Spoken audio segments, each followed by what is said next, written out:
Morning. I'd like to call the Executive Committee meeting for Tuesday, April 27th to order. If we can get a roll call, please. Mr. Lear? Present. Mr. Hess? Present. Ms. Polk? Present. Ms. Weber? Present. Mr. Payton? Present. Ms. Parker? Present. Mr. Kinzinger? Mr. Fairfield? Present. Mr. Carrico? Present. Mr. Featherling? Present. Mr. Miller? Present. Mr. Long? Present. Mr. Hunter? Present. Mr. Wheeler? Present. Mr. Seroy? Present. We have a quorum. Thank you. Do we have any public comment? We have no public comment today. See none in the back. Approval of the minutes, March 23rd, 2021. Is there a motion on that? Polk. We'll go with Ms. Polk, Mr. Fairfield with a second. Questions, revisions? All those in favor say aye. Aye. Those opposed, same sign.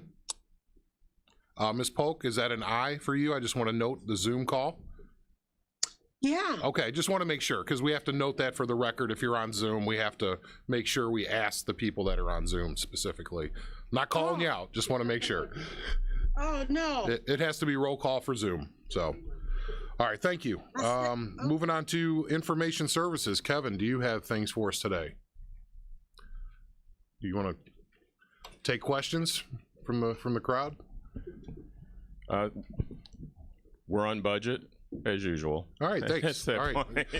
If you have any questions, other than that, we are on budget. The level request came back to normal. As I told you when we brought everybody back, it shot through the roof. What the request for, everything's come back to normal.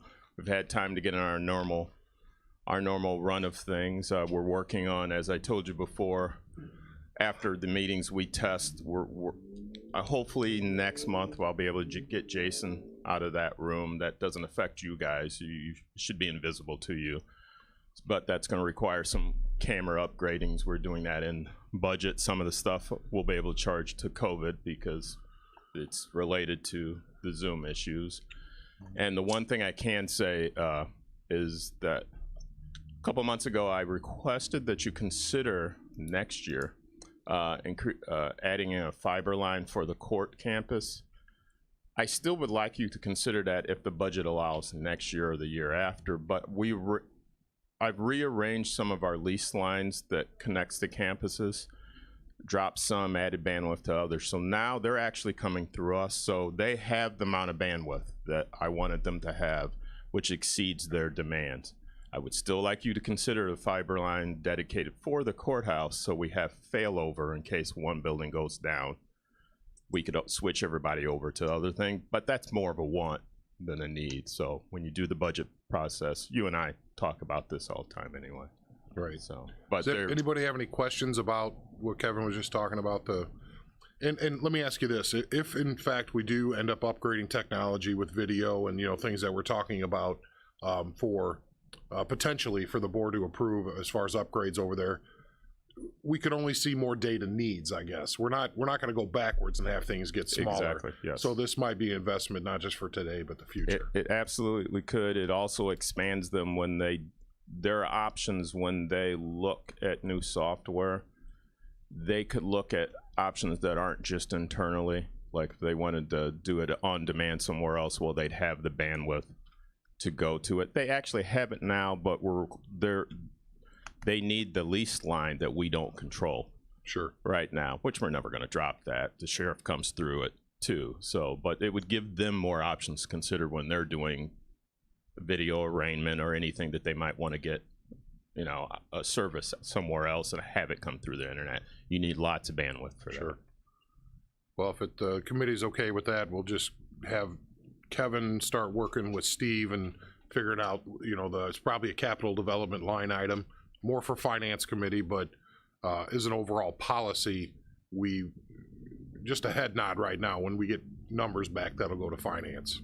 So if you agree that we need to invest in that capability, which I would, but any issues there? Okay, we'll bring it back in the right form.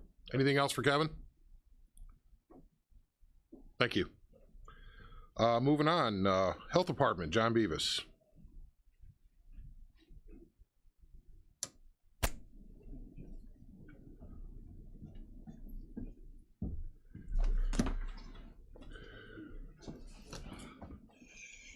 Good morning. Morning.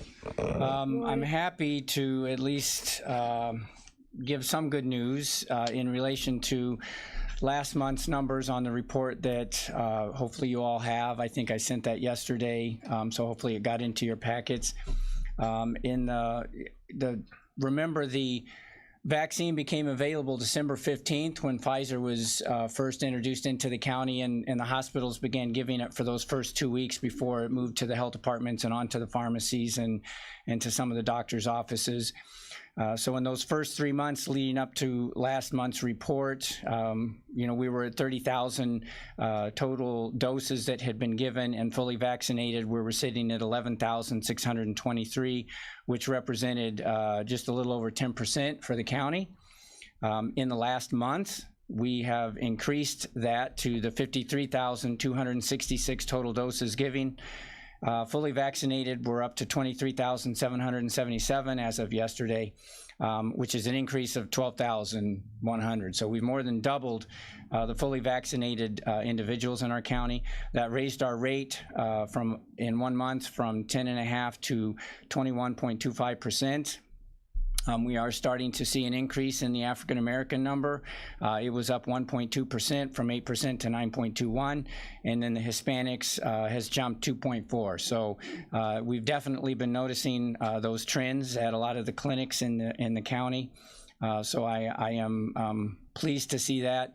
Obviously, last week with not only the National Guard event that we had at the First Church of the Nazarene in Kankakee for 3 days, Riverside experienced it, Iroquois County experienced it with the National Guard event that they had statewide, and it could be a number of reasons, but maybe largely conducive to the J&J pause in relation to that situation. We saw a dramatic decrease in the number of people that were in line for a shot. It could be that there was some concerns, the hesitancy that they talk about. We're not sure. The next couple of weeks might give us a better picture if it's a trend or if it was just a blip. And now that Johnson & Johnson is open back up again, although we won't be receiving any, in the next few weeks, the supplies of J&J actually, I think, nationally are very low as it is to begin with. But we'll just have to wait and see. So predominantly in our county right now, we're having Moderna or the Pfizer. We have a lot of Moderna that was left over from the National Guard event that we get to keep and use, and we'll use that for the next few weeks for our clinics to get rid of that. I think we had about 1,300 doses left over. And then Riverside had 1,100 Pfizer that they were able to use last week, but they only had 300 appointments. So they've got 800, and they're going to be using that, I think, in their next few clinics also. The advantage with Pfizer right now that we're trying to promote educationally out there, on social media, in the paper, on the radio, is that, Pfizer is approved for 16 to 18-year-olds. So anyone who's interested in their, high schooler, some of the younger teenagers being able to get it, they can. Moderna and J&J right now is still approved only for 18 and up. That hasn't changed, and we don't foresee that changing necessarily. I think they're looking into that, but those studies take a little while to finally get approved by the FDA. It sounds like maybe in the next few weeks, Pfizer has a head start on possibly dropping down their age limit from the 16 down to 12. So that would incorporate a whole nother range of younger individuals, junior high students and maybe late grade school kids. And as we approach summer, then, hopefully parents will take advantage of that with some of the clinics. We may be moving, and talking with Riverside and Amita and what might work best. We're moving away from maybe the mass vaccination sites, in terms of, and then trying to get more out into the community. Last Saturday, there was an event that was at Duane Dean, and I think they did about 130 individuals there with the Pfizer. This Friday, the NAACP, Jewel Osco, The health department, AMITA, is going to be coordinating an event at Morning Star Baptist Church. I believe we have the ability to do 300 vaccinations there. They're going to have, I think it's a food truck that's going to be handing out some food supplies and some other things to hopefully get interest within that community, that neighborhood, and anyone, again, that's interested in the Pfizer to do that. So we are looking more at, and as summer approaches and we have the warmer weather, we're going to look at, maybe coordinating with some of these temporary food events on the weekends. And then we've also been looking at our Facebook. There have been some questions and concerns, trying to accommodate maybe some late hours with some of our clinics during the week to accommodate the working people who can't normally get away during the week because they're working.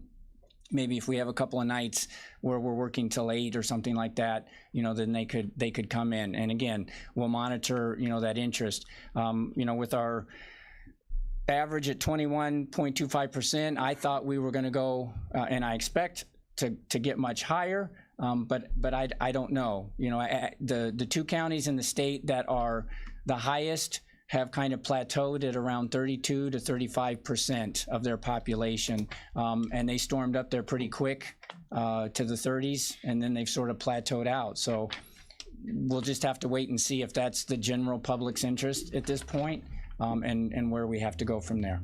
Any questions? Yes, Mr. Featherland. Yeah.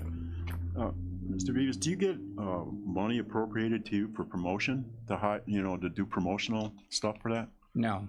No. So the state doesn't give any extra money to promote the vaccines in the newspaper or anything like that? No. No. If there, in some instances, a grant may allow for some educational aspects in which we might be able to then put an ad into a paper, for upcoming clinics or something like that. But typically, no. So you're counting on churches and groups and like the NAACP and the other groups that are in the area to promote the vaccine themselves? Well, they might be able to tap into some money that might help pay for that, and we can definitely help with putting it on social media. That doesn't, that doesn't cost us anything other than, I can't think of the word I'm trying to say. Yeah, but you don't know how many people it actually reaches, do you? I don't personally, but they can track that. Social media can track, how many hits. I know, Mr. Hunter, I think, brought it up a couple of months ago with that town hall. They're able to see how many people actually watched it, how many times it gets shared, comments that get made on it and things like that. So you can kind of get a footprint, for who it reaches. What it doesn't tell you is how many people actually took advantage of it and went and got the shot, or if it convinced them to get the shot. And do you think there's any chance we could get to 40 or 50% vaccinated in the county? Or do you think it's going to die off here at Personally, 40, I think we can, yes. We can? It just maybe not as quick as what I thought at the beginning of the year it would be. Because if 50% of the people get vaccinated, and what we figure about 20% of the people have had it, right? The infection, the flu, or COVID. What do you think? I don't have the percentage. Okay. I mean, the total number of cases sits at almost 14,000. Okay. With a population of 110, I don't have a calculator. That's roughly 10%. But probably 10%, 12%, something like that. Mm-hmm. Factor in the death rate of that. Mm-hmm. So before, can we go around and then if you have a second time? Sure. Because we're trying to stick Sorry, with the you can cut county mine. rules. That's right. The one question I had was, the vaccine doesn't mean it's not going to stop you from getting COVID. It's so it doesn't kill you, pretty much. Is that's correct? That is the school of thought. Is it basically, for example, Pfizer, I think, is about 96% efficient.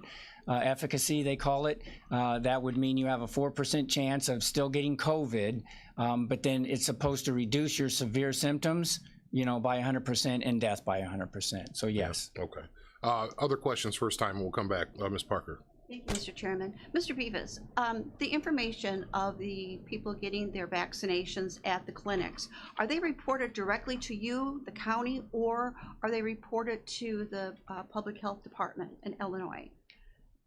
They go to the Illinois Department of Public Health. So we take that information, it gets inputted into a system that's called I-CARE, C-A-R-E, and that's an acronym for Comprehensive something registration, something. The reason I'm asking is yesterday I got a letter from Public Health, Illinois Public Health, saying I was not getting my second vaccine, and I already had it 2 weeks ago. Is there a delay, perhaps? And with, of course, state of Illinois. But I said, well, wait a second, I had that a long time ago, and why are you sending me this letter that I... You're actually the second person now today that I've heard that Really? from. So yeah, a friend of mine reached out to let me know this morning that they had received the same letter, that they Okay. have received their second shot. I'm a county employee. I love working for the county of Kankakee in the health department. I would just say that working alongside the state, mistakes get made. So Really? I'm sure that's just an error. If you got one, if my friend got one, I'm sure there are a lot of letters out there Right. that would indicate people have been missed. Now, why that is, I can ask and reach No. out and try to determine what's going on there. But if you know you've got the second shot, then it's just one of those things where you can disregard that letter. You don't have to worry about it. I had to stop and think, did I? And I did. I have Right. a little certificate, but yeah, it's state of Illinois. So, thank you. Mr. Hunter, did you have something? Just to make a comment, you know, what I see now is more interface and more collaboration of the state, county, local entities, the religious communities, insurance companies, et cetera. See the numbers are going up by virtue of the fact that people are starting to work together. I think collaboration and interface are the optimal words I'd like to utilize in terms of what's happening about our numbers going up. Churches have played a substantial role in terms of providing information, vaccines regarding what's going on. And, you know, I'm the vice chairman of the NAACP, and Theodis and I probably talk 10 times a day about different stuff. You know, and what I really appreciate, and I saw early in the beginning, in terms of testing and so forth, thank God for your chairman up there interfacing with META and Riverside and other entities, and the health department as well too. I've seen an increase of activity. John, in terms of publicizing the marketing, shots and vaccines and locations, times and so forth, you know, we do a lot of that with NAACP on social media. So I think Theodis, I think, gets off on that stuff, and you know, I think we're not doing bad. You know, I felt kind of bad the other day though when I saw the story that on Cambic. But yeah, hey, things happen in terms of the Johnson & Johnson vaccine, and some, you know, maybe that reaffirms some people's hesitancy to take the vaccines. But you know, death has impacted this county, has impacted me personally in terms of my family. But we're going to get there. Somebody just asked if we're going to get the up to 40-50%. I think eventually we will, but it's going to take time. Thank you. Did you have something second time? You're good? Yes, Mr. Seroy.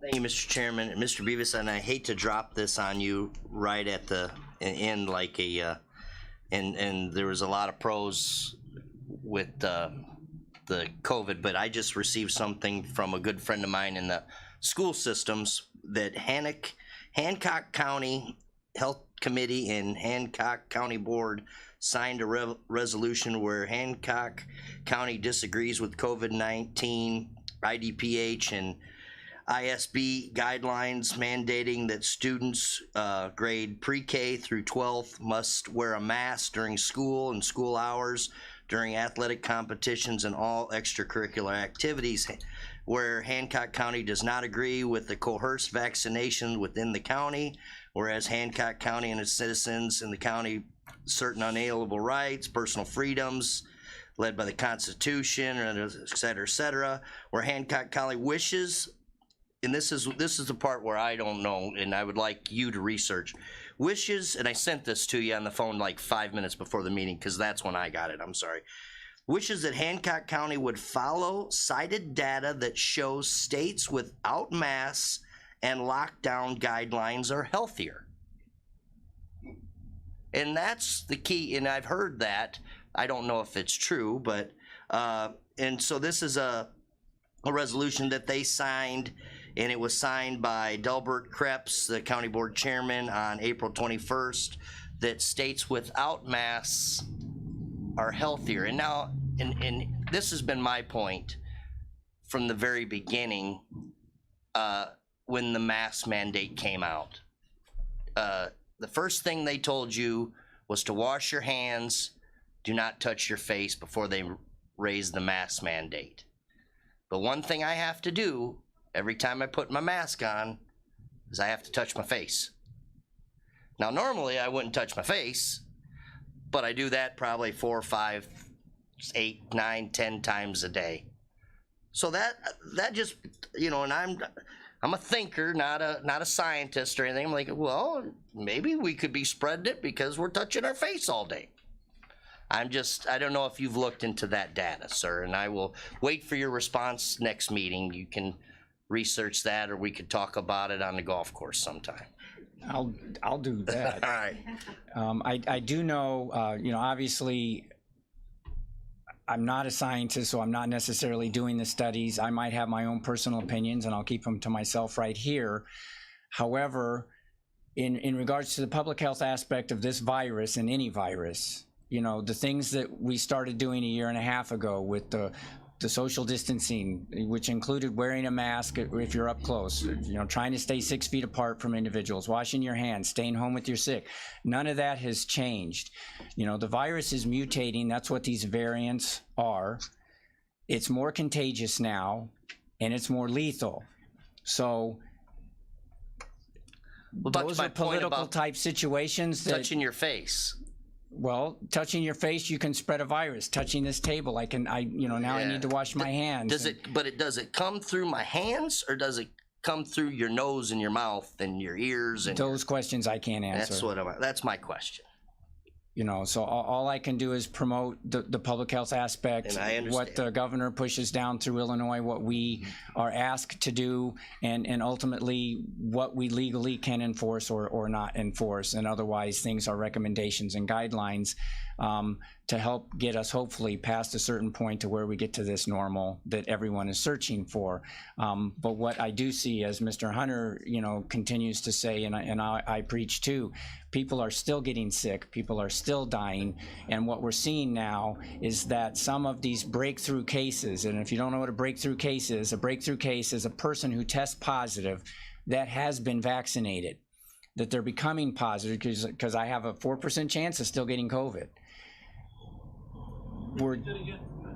A breakthrough case is somebody who is fully vaccinated but gets COVID. I know one. So if you got Pfizer, for example, you're a 96% chance not to get it, but that means you have a 4% chance to get it. And as you interact with individuals who maybe aren't wearing their mask, aren't social distancing, aren't going to get vaccinated because that's their right and they're not gonna, they have a chance to still make you or someone else sick and kill them. And that's what we're seeing now. Some of the new cases that are showing up in nursing homes, for example, hospitals, schools, are maybe teachers, healthcare workers who decided not to get the shot, and now they're going and interacting with their patients, just like at the beginning when they were bringing it in to their patients to begin with, and they're giving them COVID.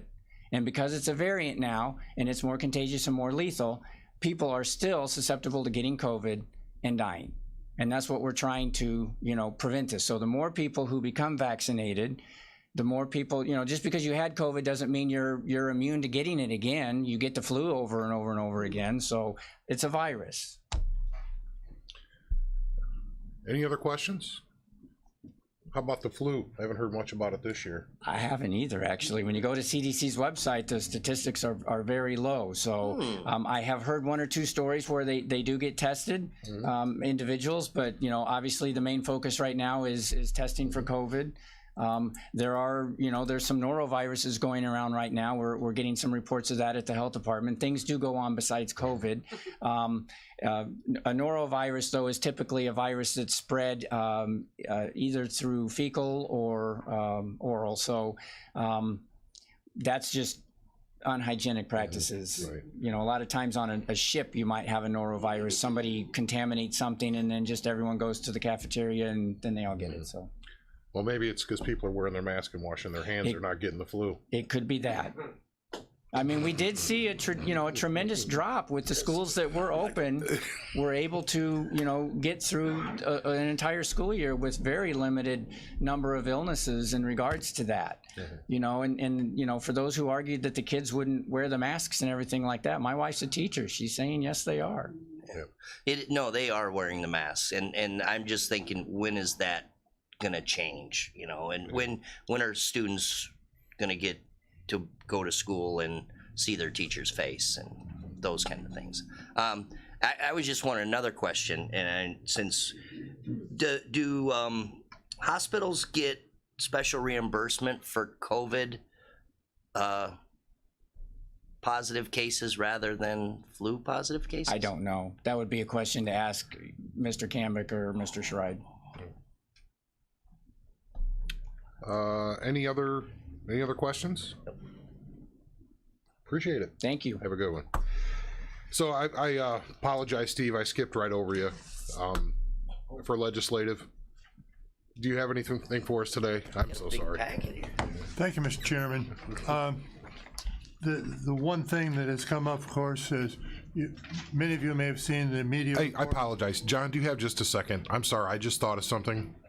And I apologize to interrupt. This is relative to legislative. We're going to be voting on a legislative agenda, and I had heard that there was a bill out there that was going to put the health department as the enforcement agent to go into schools. Have you heard anything about this? I'm unaware of that. Okay, because I'm going to do some more research. Somebody just called me about it yesterday, and I'm sure you don't need to be a policeman for that. They But tried that last fall with us in the restaurants. They're going to try it with the schools, I guess. okay, I apologize to interrupt you, but I thought it was relevant because if you were leaving, I'm yeah, not aware of that. If you follow up and find something, could you send that my way? I will for sure. I've not had anyone reach out to us in regards to that specifically.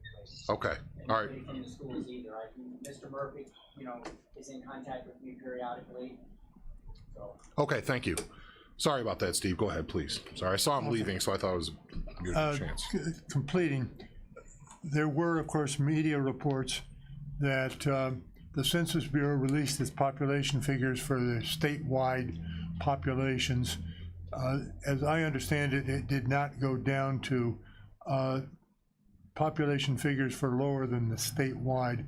But as a result of those statewide population figures, the state of Illinois will lose one seat in the House of Representatives. Okay. Yeah, I believe the paper had something on that today as well. So there are more details there. I believe there's a long list of people who lost seats and a few that gained them. Texas got 2, I believe. That is the media reports I read also. Yeah. California lost one for the first time in quite a while. Right. Write this down. Do you have anything else for us today? Is that it? Nothing Okay. more. Thank you. What you've done on the legislative agenda, what We'll all focus on. Yeah. Okay. Now schools, I don't have anything from them today. The VAC, Karen Smatansky. Hey, Karen. Good morning, everybody. Morning. We're going to go ahead and get a motion to approve a monthly report, put it on file. I guess Mr. Payton. Second, Mr. Long. All those in favor say aye.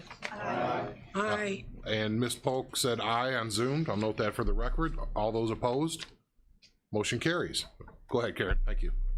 Hey, good morning. The only thing that is not on last month's report that was approved by my board is that on May 6th, Veterans Treatment Court will have 2 veterans graduating. Court is at 2:30 on Thursdays, and you are all invited. So if you're welcome to come in. Just wear your mask, obviously. But yeah, 2:30 on Thursday, May 6th. So other than that, things are going well. Thank you. Mm-hmm. Any questions? You guys are recertified, it looks like. We are, yep. Yeah. The court got Congratulations. recertified and is doing well. So we actually had another county visit us virtually, and then one of our recent graduates is going to be on a panel for the Illinois State Problem Solving Court Conference in October. So that's pretty exciting too. Great. Ms. Weber, did you have a question? I appreciate your report, how many things you are telling us in your report. I appreciate that. Just wanted to ask about the commissary that went to KCC's parking lot. Where is that coming from, and actually what's in it? Sure. The Midwest Shelters for Homeless Veterans that's in the Aurora area recently received a grant, and they have a mobile bus, or big van really, that they bring down. Right now they are just featuring personal hygiene type products, but they have the ability, they actually brought one veteran that was recently housed a lamp and dishes. And then another veteran that was recently housed, they brought a microwave down for, as well as the cleaning supplies. We have a minor list of the things that they will bring down on a regular basis, like toilet paper and toothpaste and toothbrushes and all that sort of thing. But then we have an expanded list of everything that they can supply, like they can bring laundry baskets and brooms and dustpans and all that too. So really great opportunity. They're going to come back every other month, and right now we're going to be at KCC again on May 21st. How many participate in that? How many? The first time around was 7 or 9. I can't remember. It was under 10, but I think there was, 7 of us, 7 veterans out there that came and picked up supplies. So, and they were all from Kankakee County. Iroquois County is participating in this also, but those 7 were all from Kankakee County. Thank you. Yep. Any other questions?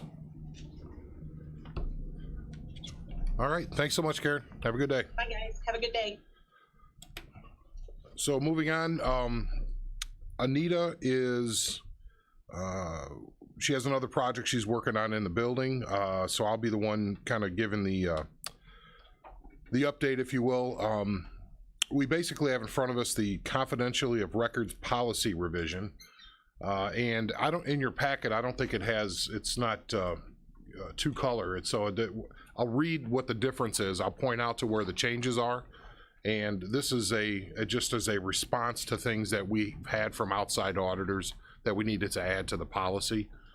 So the paragraph that starts out with access to insurance files, if you start with the word in compliance with Health Insurance Portability and Accountability Act, it's basically HIPAA things that we've had to insert in here. It's very basic. It's just some textual changes. And then the final paragraph on the first page, in compliance with HIPAA, that was the other thing that was changed. Everything else is exactly the same as it was in the other version. We need a motion to approve. Yeah, Mr. Seroy, second. Ms. Parker, any thoughts, comments? All those in favor say aye. Aye. Aye. No, for the record, Ms. Polk voted aye, and those opposed, same sign. Motion carries. Thank you. That was easy. Moving on, some reappointments. Can I get a motion to combine and approve these if we could, Mr. Hunter, Mr. Featherling? It's the reappointment of Edward Van Gernen to the Union Drainage District number 2.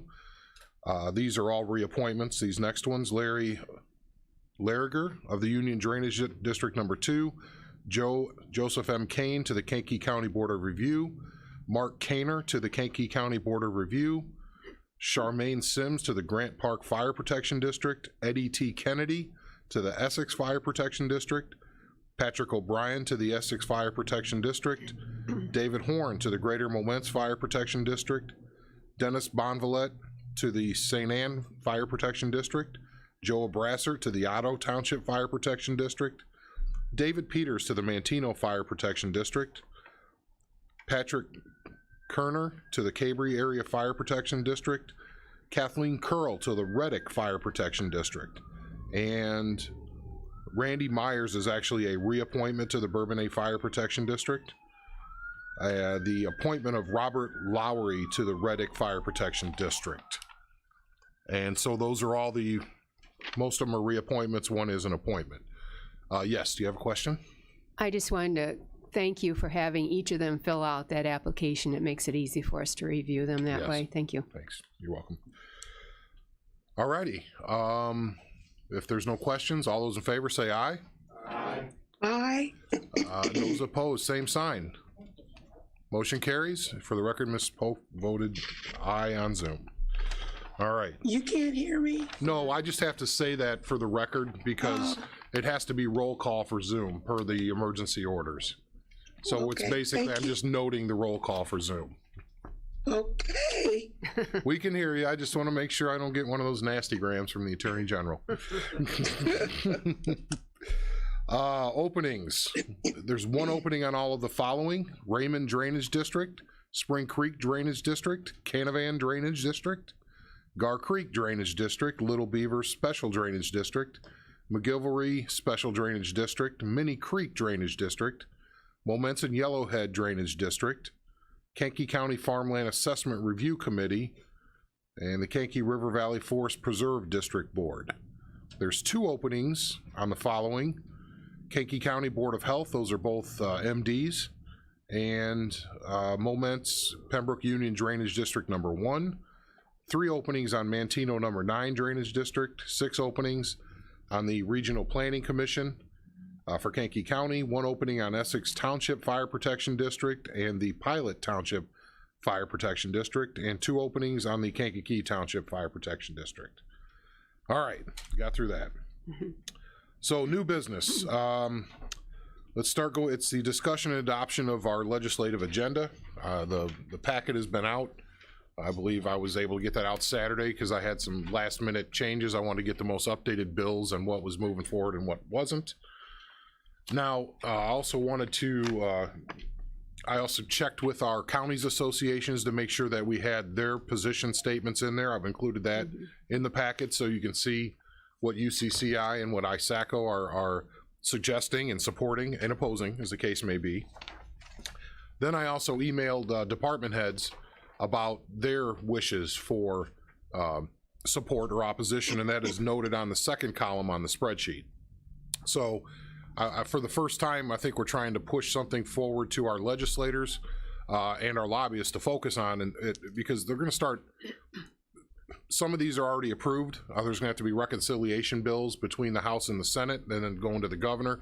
We at least want to be on record on what we're supporting and opposing. So I tried to, out of 4,000 bills or something like that, this is kind of where we're at, things that would potentially impact the counties.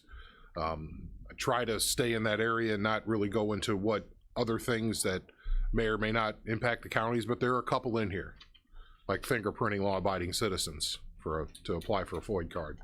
So there's some things in there that I would actually, we're going to talk about there a little bit outside of that, but it affects our residents. So I'm trying to figure out the best way to do this, because this is the first time we've done it, but I don't think it should be the last. No. What I'm wondering is, should we approach this first part as a consent agenda type approach? The things that are listed here that we oppose or support, if there's something that needs to be pulled out, we discuss it separately. Not to go through, we can go through each one and we could stay for the hour and a half to do it. That doesn't bother me at all. I'm just wondering what the committee wants to do and how you think we should approach it. That's why I tried to get the packet out in a lot of time so people could read this, and if they had a problem with oppose or support, to be able to voice that. Mr. Featherling. I'd like to see us combine that and vote on that all in one issue. Just kind of get those out of the way, and then talk about the we've ones. had plenty of time to read it. Let's go over the ones you have concern about. Okay. Yeah, let's pick out line items. Is there any other thoughts on that? Because I don't want to feel like anything's glossed over.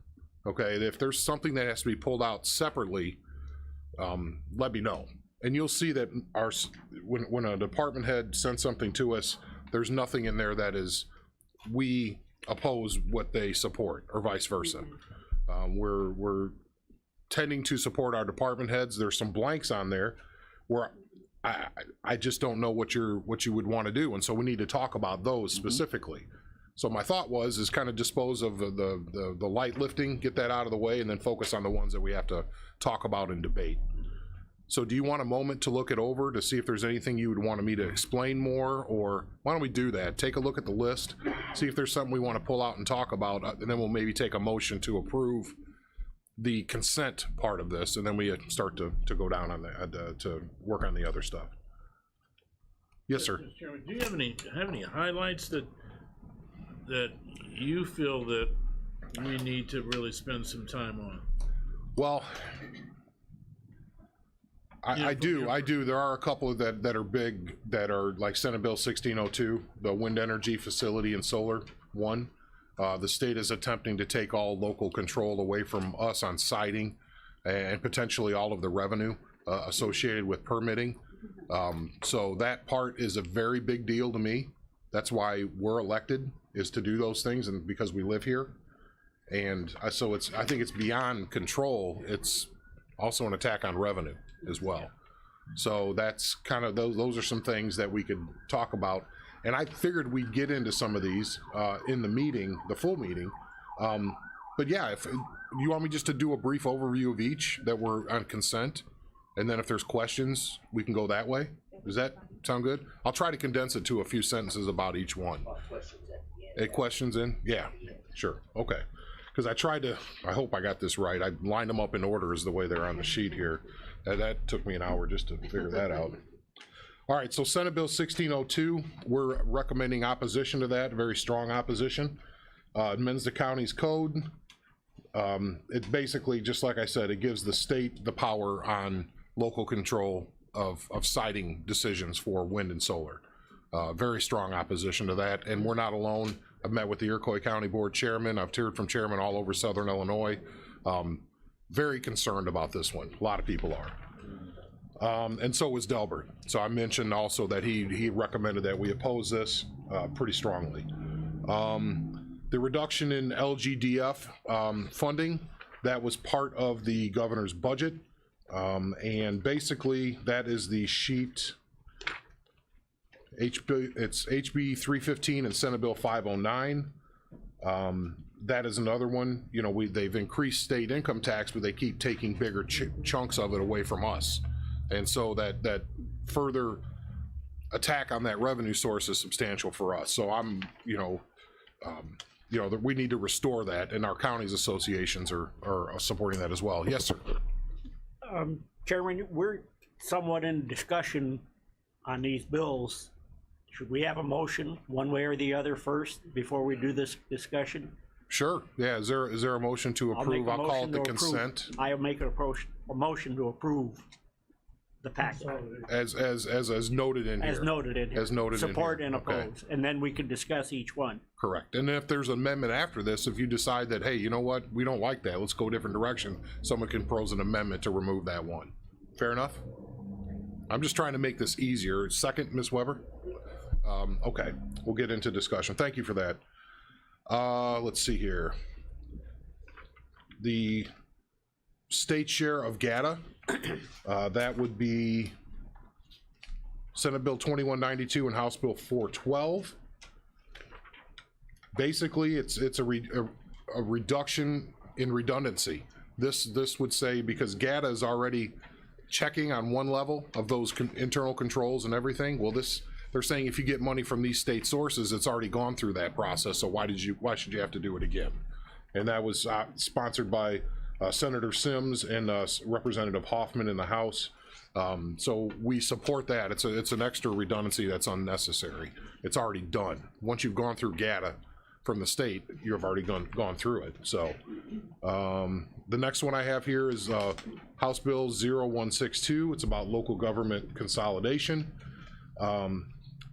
It doesn't force consolidation. It says each unit of local government must have a committee to look at redundancies in governmental bodies.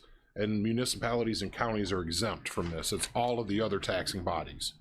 So it's those, road districts and townships and fire protection districts and all, they would have to get together to at least talk about, is there redundancy here?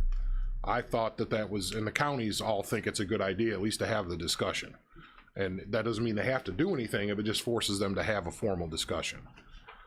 And again, that's recommended by both, I believe, well, that was ISACO, I believe, that supported that one.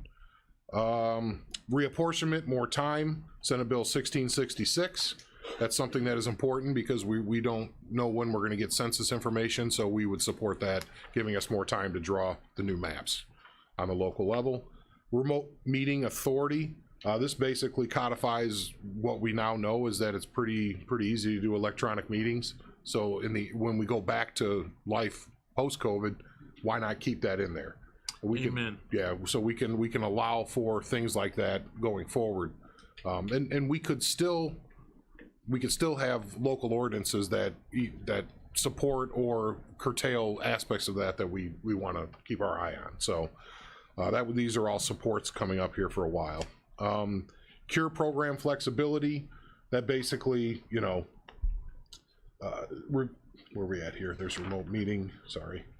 Local governments should not be restricted from using local cure funds for legitimate purposes that arrive following an arbitrary statutory deadline, and then defining appropriate expenditures should be as flexible as federal law and not further restricted by state. The feds came up with the rules, and the state should not restrict us any further than the federal rules on that. And that's another support. You know, and it looks pretty bipartisan as far as that support as well in the House and the Senate.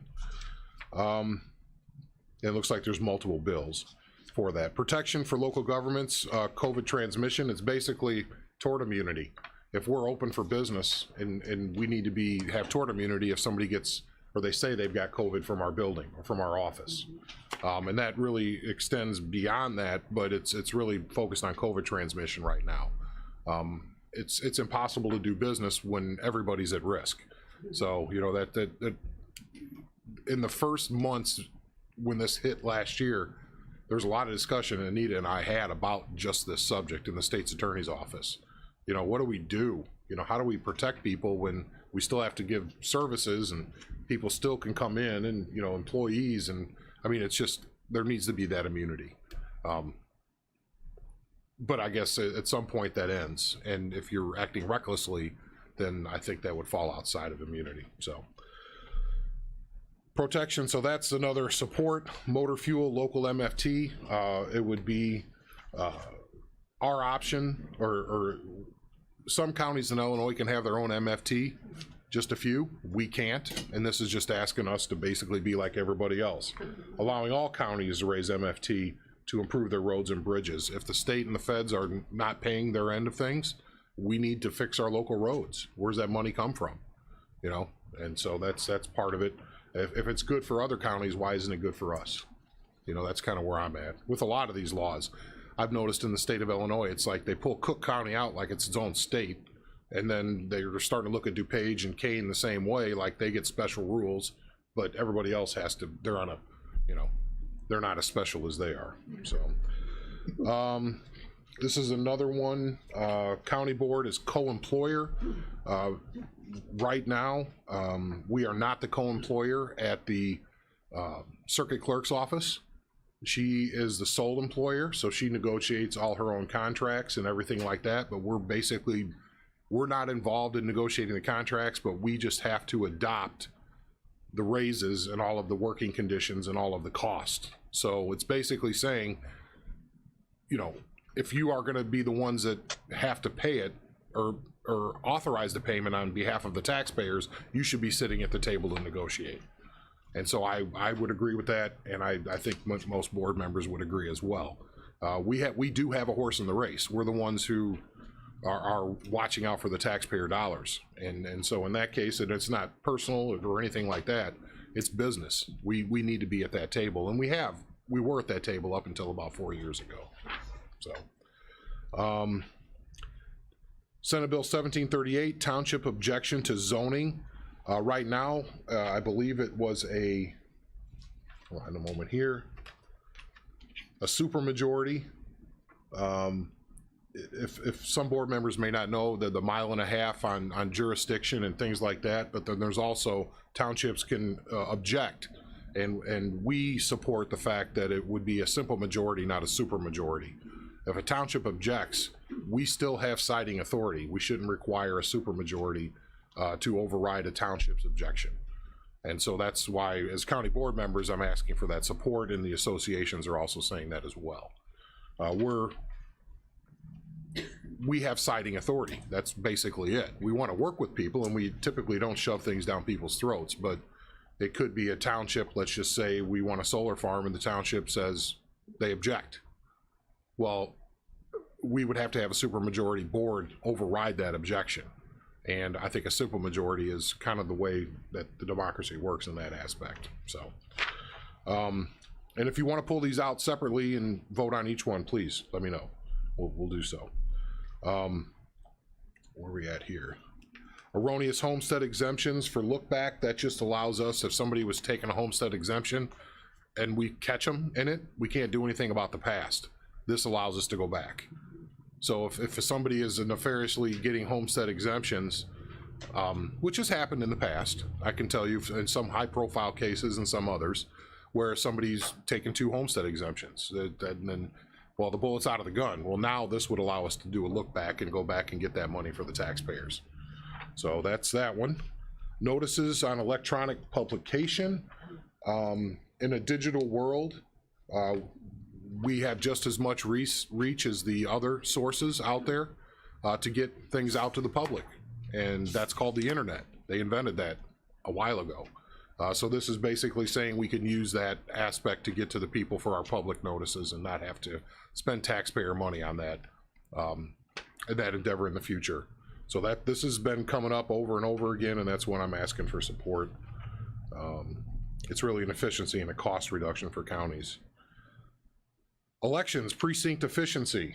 1 second here. Let me get to the right page. It's election monitorization. Our statement: county should have the flexibility to conduct elections consistent with how their residents choose to cast ballots. Basically, currently the county boards establish districts into units consisting of near 500 voters as practicable, but not under any circumstances to exceed 800 voters. If they have more than 600, the county board may divide the precinct into election precincts, blah, blah, blah. The proposed change basically allows us to up that amount and start to make larger voting centers, which is, if you look at what goes on in Moments, where you got all those townships that come together, and you know what I'm talking about, we could consolidate and not have to spend so much on election judges and still be able to serve the public in a manner that's appropriate. But the reason that there are voting booths within 3 blocks of each other, how many, Bones? Like 3 or 4? 4? It's just a huge waste of money. So why not combine into larger voting centers where we can? You know, so that's part of it, as not to disenfranchise voters as well. So that's one there. The next one is obviously near and dear to our heart. The duties of the county auditor, the basic position statement, and the thought by ISACO is county board should have the flexibility to decide if they want the county auditor to perform additional duties beyond their traditional auditing duties.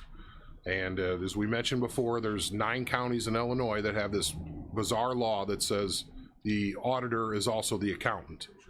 And so the person is their own watchdog, which by GATA and by federal accounting, or excuse me, federal auditing standards, is the biggest no-no you can do. It's a lack of internal controls if everybody has that same thing. This is basically making the law permissive. If the county wants to continue that way, then they can go ahead. But if they get over $750,000 a year, or they get any grants from the state through GATA, all that's at risk if that internal control is violated. So that's been our position, and so this finally is sitting there. I don't know if it'll move forward, but I think, you know, I know where this board stands. Senate Bill 1899, utility projects and additional costs. If there are additional costs that are associated with that, you have 90 days to remove, relocate, or modify ditches, drains, blah, blah, blah, pipelines, other equipment necessary to accommodate a highway project. The law does not presently allow for cost recovery for expenses resulting from the state or county highway authority needing to revise their project. So this allows us to get, if they revise the project, we can recoup the cost. So right now it's just basically, you know, you change it and I'll pay for it. So That's another support. Here's an oppose. And hold on a second here.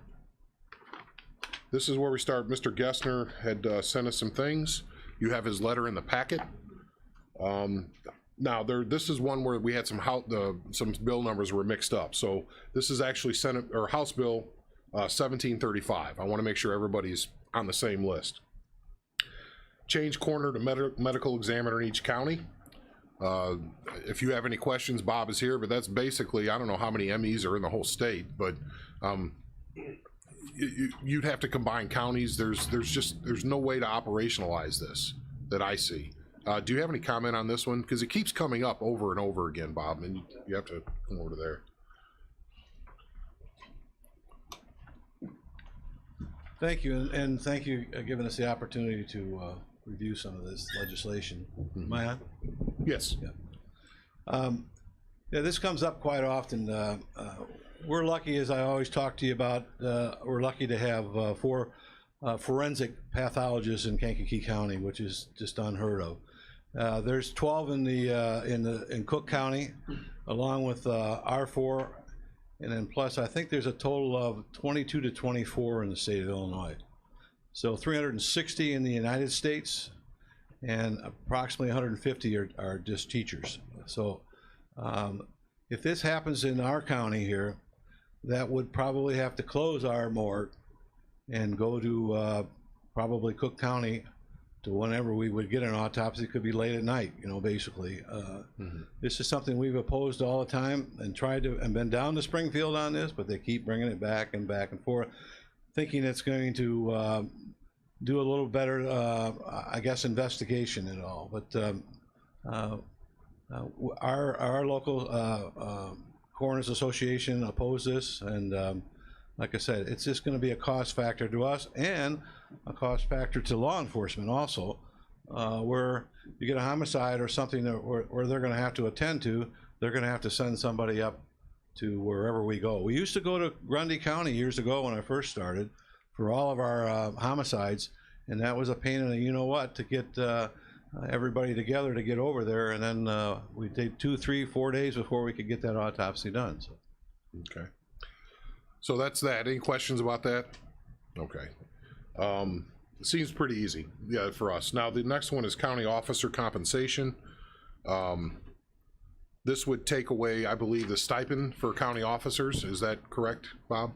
What they're aiming, again, as they do all the time, try to go after this. And what I've said is the county officials we're strongly against this, oppose this legislation.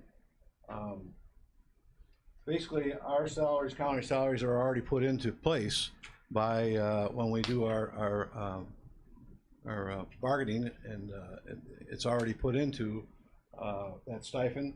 It would further reduction to salary of a county official, for instance, the coroner, who runs 24/7, along with other departments too.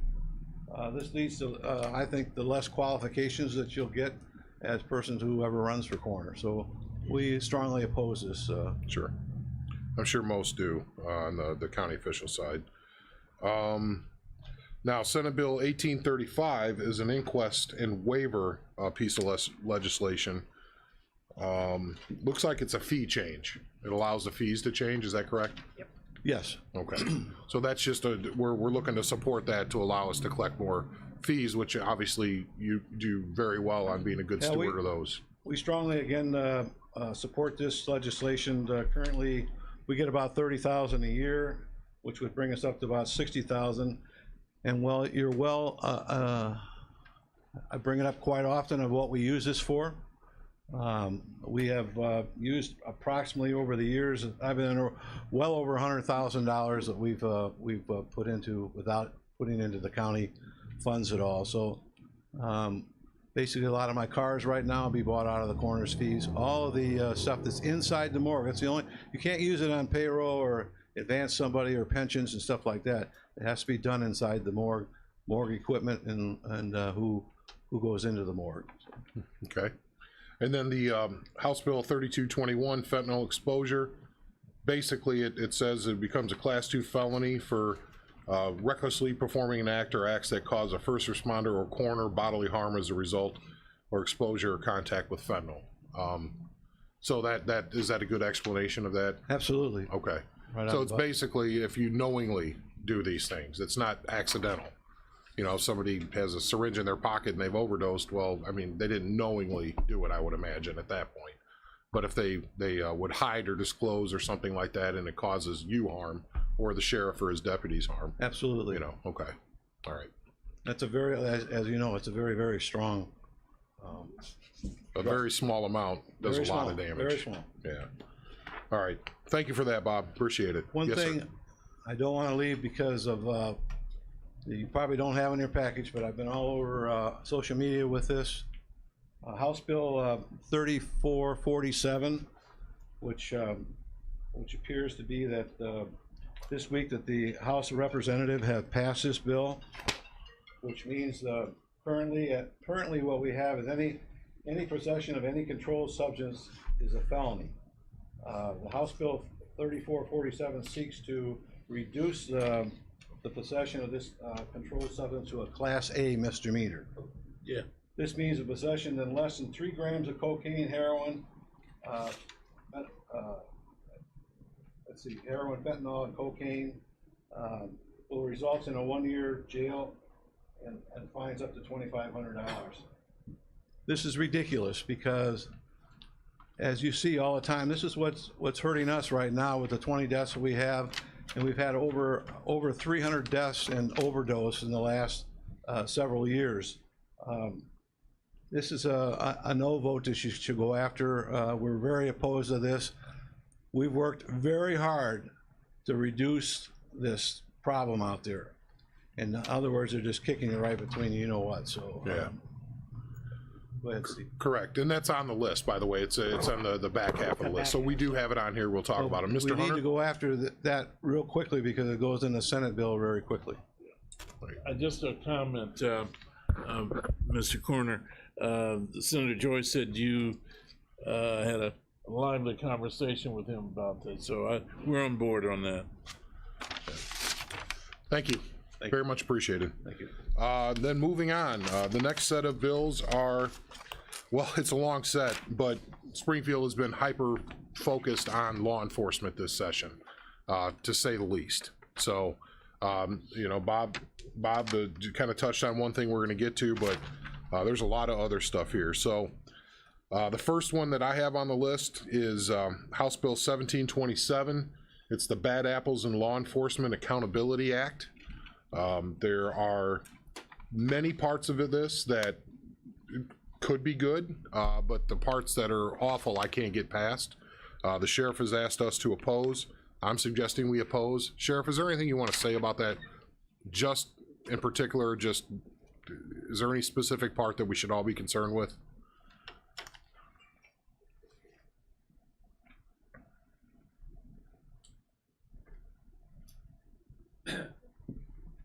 This is really just another way to get around qualified immunity. I mean, it's what they're trying to do, and it will continue. I mean, they won't stop till, they being the legislators won't stop until they eliminate qualified immunity for police officers, which at some point will drive every qualified police officer into doing something else. Maybe that's what they want. But you can't ask police officers to go out and make split-second, life-saving, life-threatening decisions and not be covered. It's just as simple as that. That was the one thing that I put on the list. Whatever else is in there, qualified immunity is a non-starter for me. Removing that because no one will work the job. They're already having a tough time. So unless you want to pull that out, talk about it separately, that would be in opposition. Local government residential inspection. That was something that I believe, yeah, Dell had sent me that. Do you want to speak to that, Dell, real quick? Just I'll let you cut to it, but it's basically, you know, we you know what he does. We have to be able to go on and inspect things, and if we see somebody building something or something tore up, you know, they have to find out what's going on. Yeah, it doesn't It doesn't really change the way we necessarily do business because we generally do not do an inspection without the owner or occupant's permission. However, the bill does not specify exactly what an inspection means. Therefore, we do a lot of our inspections are just drive-by inspections just to see if there's a problem. That's still an inspection. This says we cannot do an inspection without the owner or occupant's permission unless we have a court order or a warrant. It really ties our hands in a lot of situations. Okay. Okay. So he's asking for opposition there. Next one is one that I received from Probation. It's a grant and aid, basically, support ask, and I think it's we should get full reimbursements for those grant and aid positions, or the basic services and newer expanded services. So that's pretty easy. You know, we if they're going to ask us to need us to do things, like if they currently have grant and aid, they need to expand that grant and aid because that's how probation is paid for 80%. So the next one is the recorder had asked us to oppose House Bill 3878 rental housing support fee, specifically because the amendment. Do you want to speak to that, Lowry?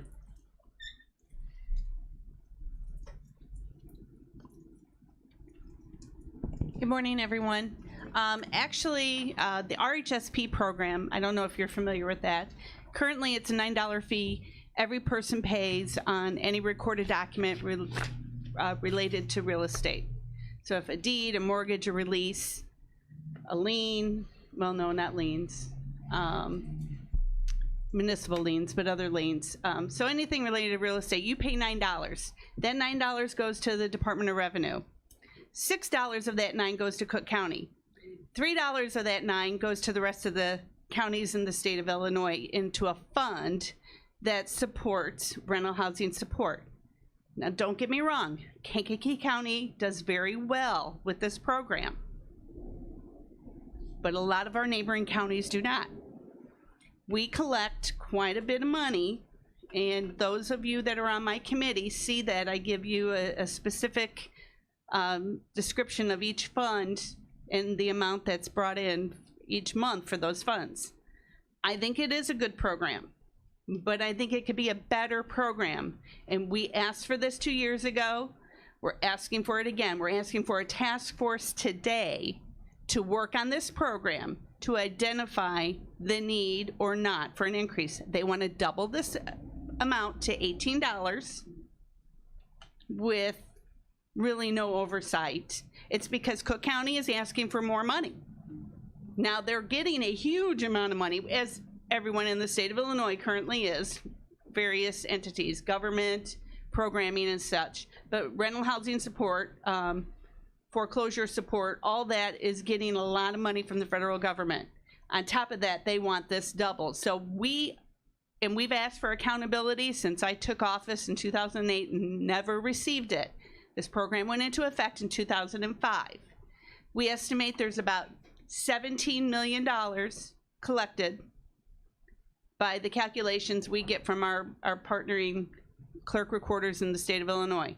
They're looking at $34 million for a fund that we have no accountability for. We're asking for accountability before we go forward with this increase. So it passed in the House. It passed with an understanding we'll get a task force now that will dissolve in 2 years. We are hoping to go to the Senate and work with our Senate partners now to just kill this bill. So on behalf of the county, I think you want more oversight and direction as to where these dollars are going. Yes, it is helping Kankakee County, don't get me wrong. I've talked with the Housing Authority, but I think this program could be way better and help a lot more people, and that's what we need to do. Where does the $9 increase go to? Is it all to Cook County? The Department of Revenue, that's all we're told. So there's no increase in our share?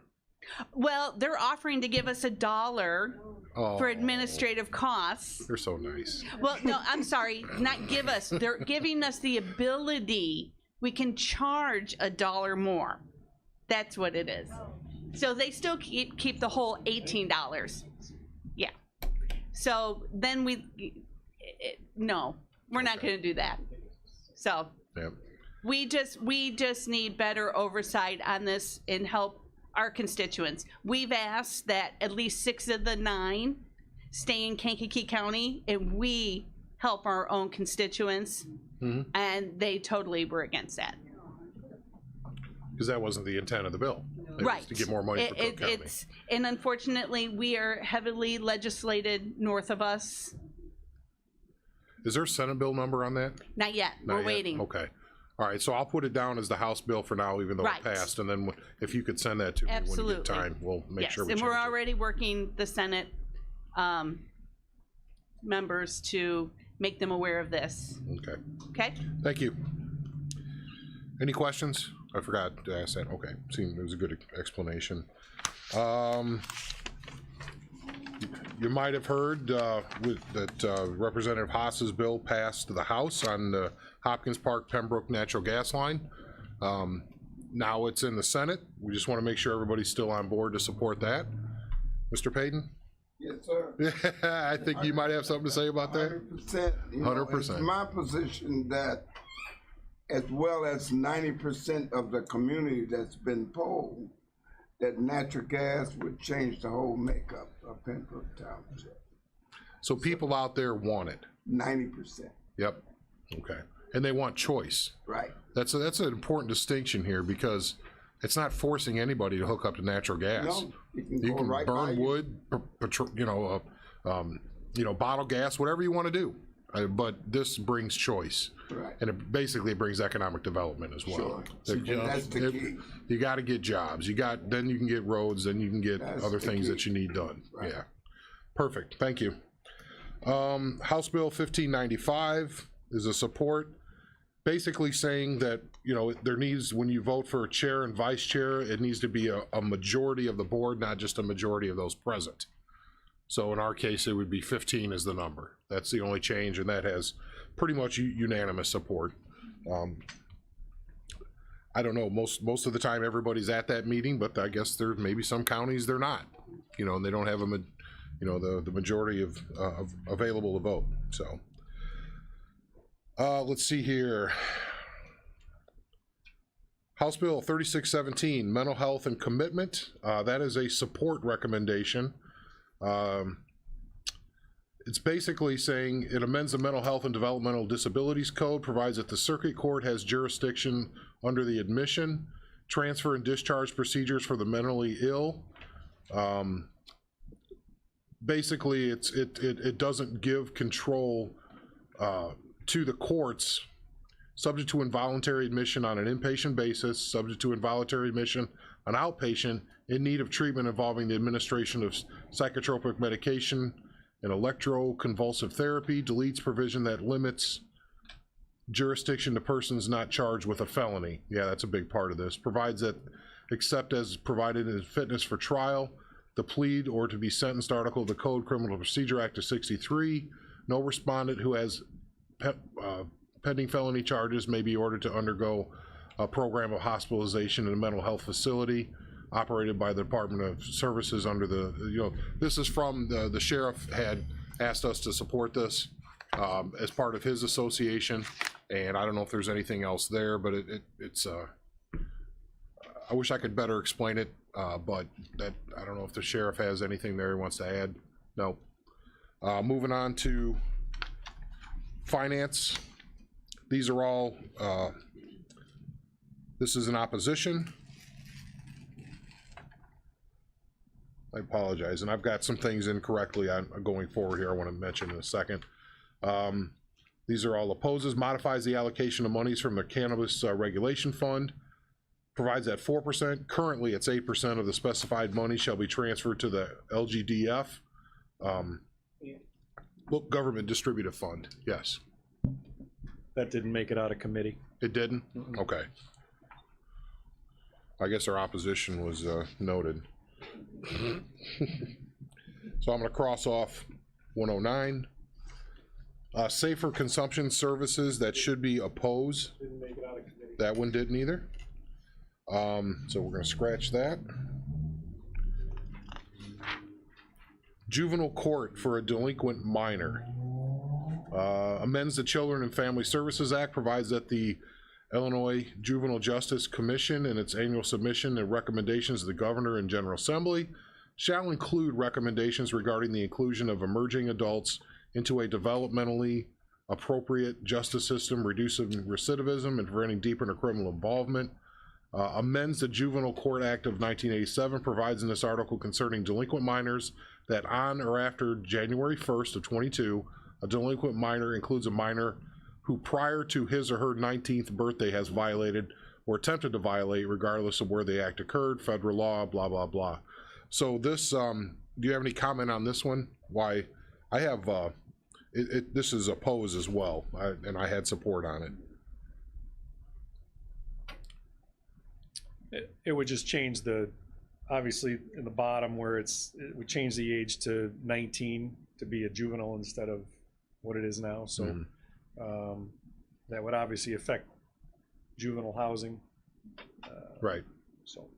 So in all of those other support things. So for, and that's the way I read it, it was 19 years old instead of 18.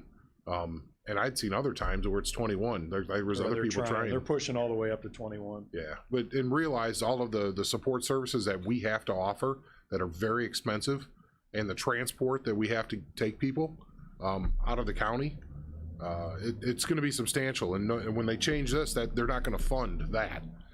You know, so when they change the law, they're not going to give us more money based on that. If you were just throwing a number out there, I won't hold you to it, Mike. But how much of the population is 18 to 19 years old in our jail? Yeah, it varies from time to time. I mean, sometimes we're upwards of 10 or 12.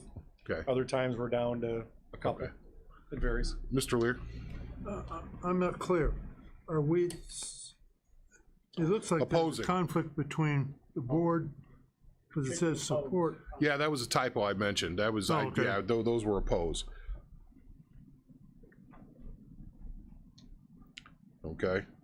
So if we will, we might as well go right into House Bill 1429. I don't have support or oppose on this. It says public employee benefit, because I really didn't know enough about it to be able to talk.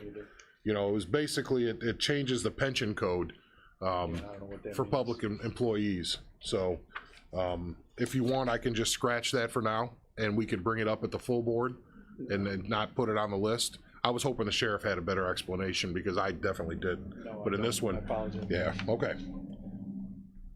Let me circle that one as far as bringing it back to talk about it separately. House Bill 1952. A second here.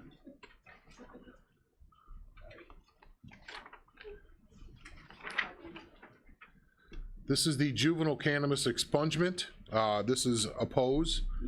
It looks like that, from what I could tell from reading this, that if you were juvenile and you committed, you know, moving substantial weight, you know, doing things that are against even the cannabis laws as they exist now, it's automatically expunged on your birthday. Is that correct? That's correct. Okay. And what's happening is those who are involved in this line of work tend to start pushing a lot of this stuff to the juveniles, because they know they won't get in trouble for it, or they'll get in trouble, but then whenever they become an adult, it goes away. Much like it's happening now with the carjackings. All the carjackings are being done a lot by the underage kids, because they don't get in near as much trouble as the older ones. So it's just another way to continue the crime without doing the time, I guess. So is there a feeling, this is one that we would have to vote on, because I don't have it any oppose or support here. You know, I'm just wondering what the committee's feelings are in this. Oppose? So there need to be a motion, and we'll have to vote on it, just because it'll be to add it to the consent. Motion here in a second, Mr. Long, a second from Mr. Hess. Any comment? All right, let's do a voice vote. All those in favor say aye. Aye. Those opposed, same sign. Ms. Polk, did you want to note your vote on that one? Was that an aye? Aye. It's an aye? Okay, thank you. So that's oppose.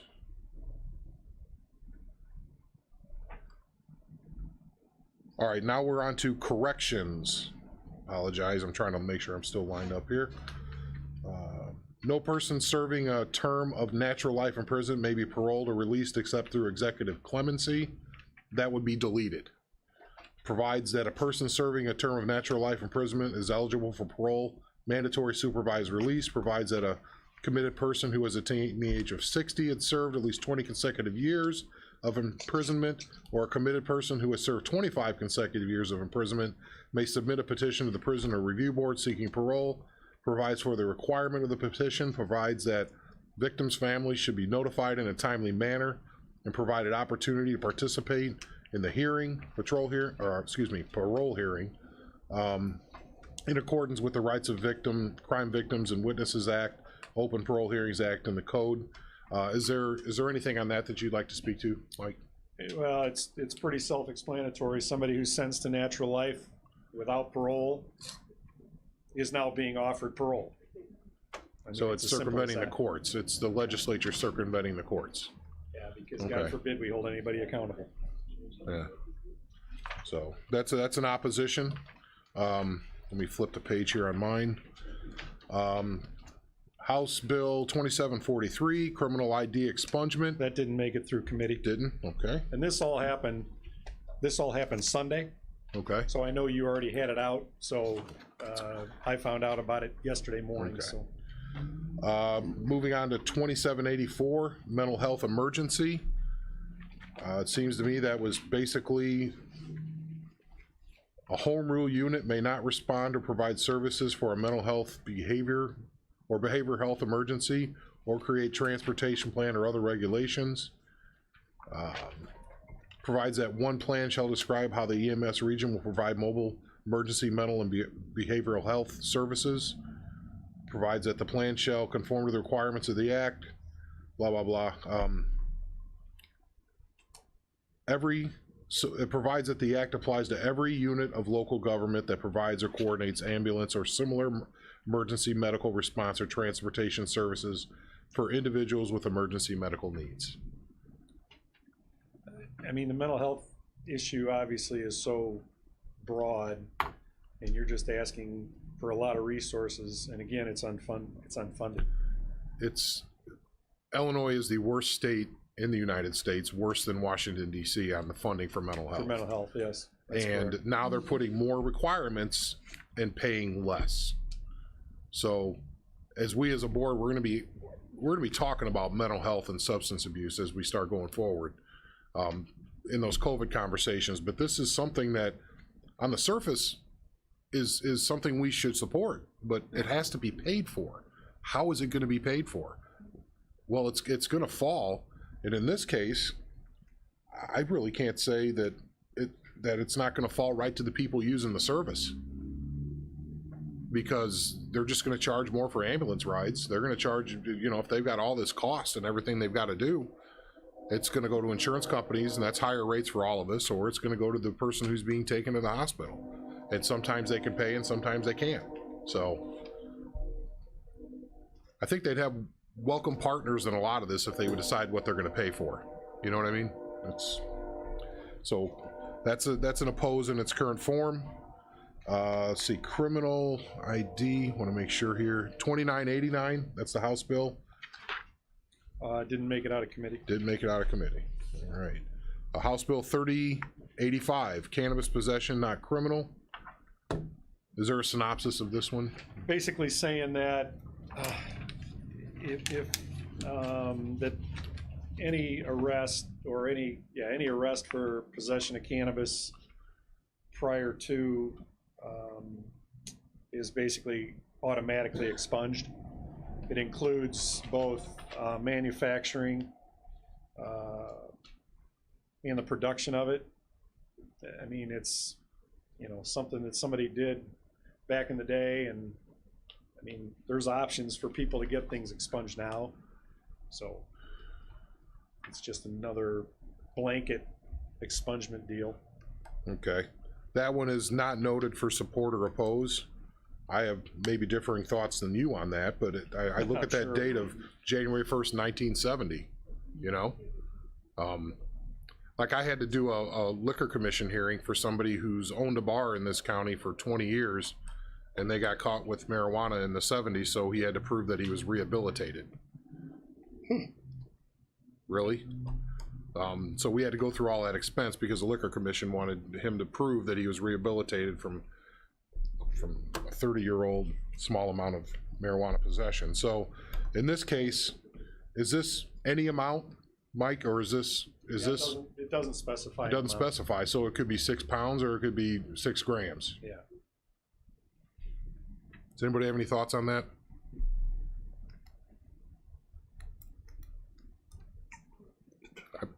I'm sure. Please. I'm looking for discussion, man.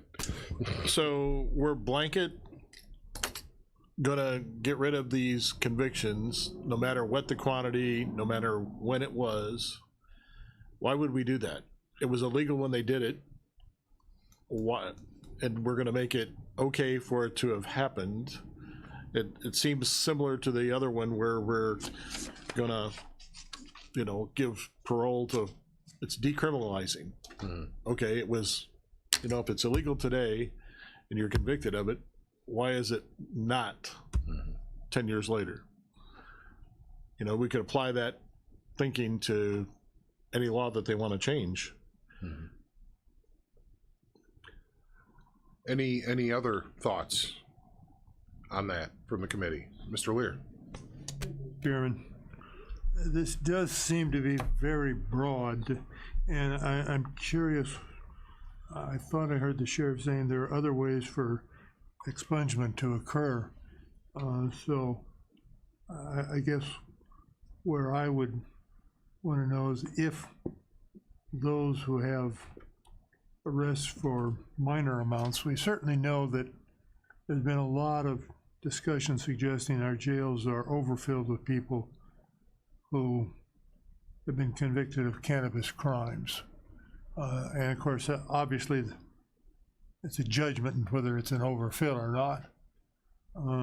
So I'm a little bit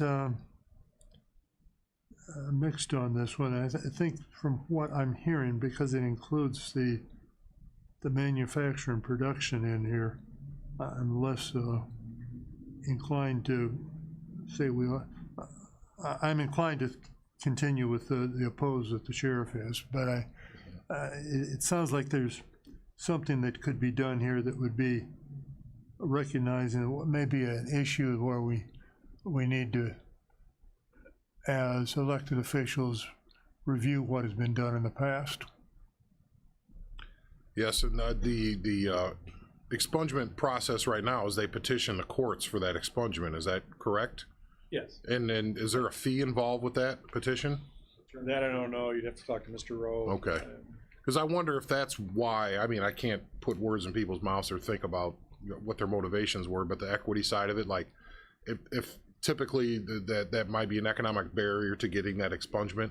And I don't believe so. Yeah. And I can tell you that we are receiving expungements from the court almost daily for things a hell of a lot more serious than marijuana. Sure. So they have that opportunity to go to court and get, you know, but again, this is something that, God forbid, somebody takes their own responsibility to go handle this stuff. They want the government to do it for them. Right. Yeah. So is there a motion on that, I guess, from the floor? Are we going to support or oppose from the floor? Mr. Fairfield. I'll make a motion we oppose it. There's a motion from Mr. Fairfield, a second from Ms. Parker on that one. Any other discussion on that one? Voice vote then. All those in favor of opposition, say aye. Aye. Those opposed, same sign. Motion carries, and Ms. Polk did vote aye. So I'll put down oppose on that. Suicide treatment. And this is an opposition as well. Is there something you might just briefly explain on that?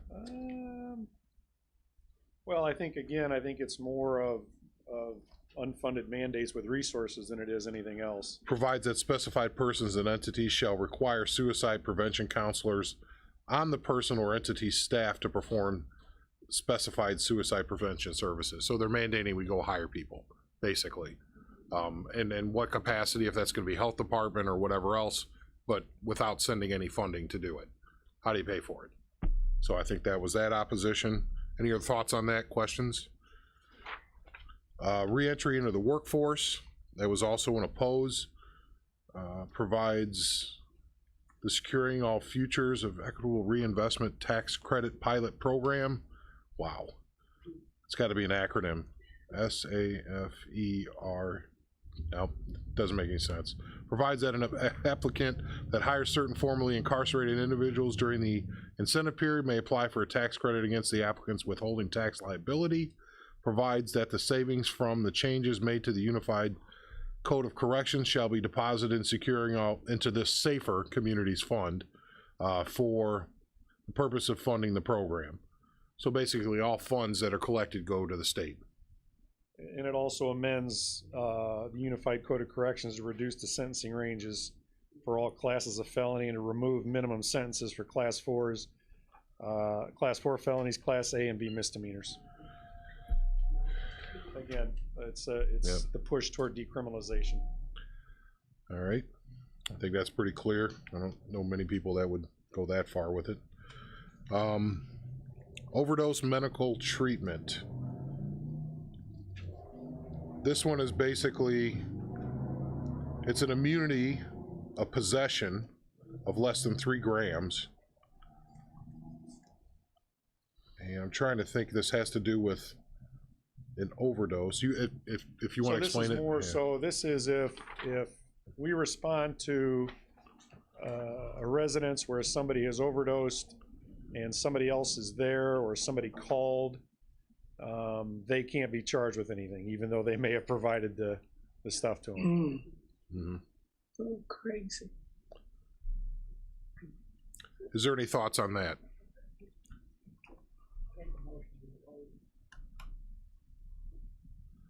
So there's a motion for Mr. Hess for opposition, a second for Mr. Fairfield. I was torn on this one personally because I've had 15, 16 friends that I've known that are no longer here because of situations like this where either the person didn't care enough or they just dumped them in front of the hospital because they didn't want to get arrested themselves. So I'm not necessarily on the support or the opposition side of this right off the front, just so you know. And I think it requires a conversation, and other folks here to chime in. The only problem is it would have the potential to hinder an investigation. Is there a legislative fix to this, or is the whole baby out with the bathwater type? I don't know. I have not heard of any.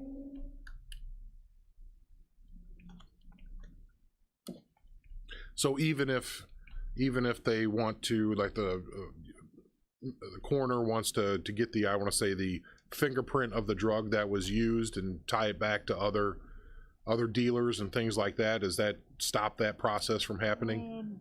I don't believe so. That can still happen. Yeah. Okay. But it's just the other person there. They can be questioned, but they can't be charged with that. Any other thoughts on that?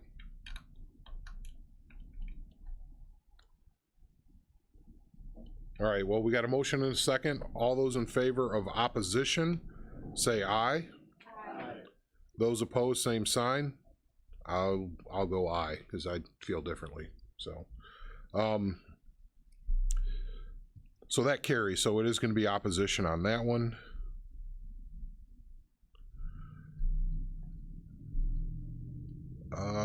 Criminal penalty reduction. Sorry, trying to get back lined up here.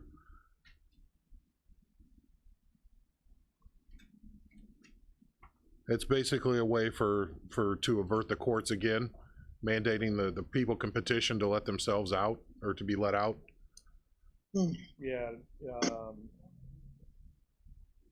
they can basically file a motion for resentencing, and that's just going to clog up the courts. Okay. Is there anybody who disagrees with that? There are other avenues as well. We already heard about House Bill 3447. That is if you want to just briefly touch on that, it's basically possession of up to certain grams of different dangerous drugs. Mr. Gessner obviously talked about this earlier, and we in law enforcement are opposed as well to this. Basically reducing the possession of those drugs, cocaine, meth, heroin, to a Class A misdemeanor.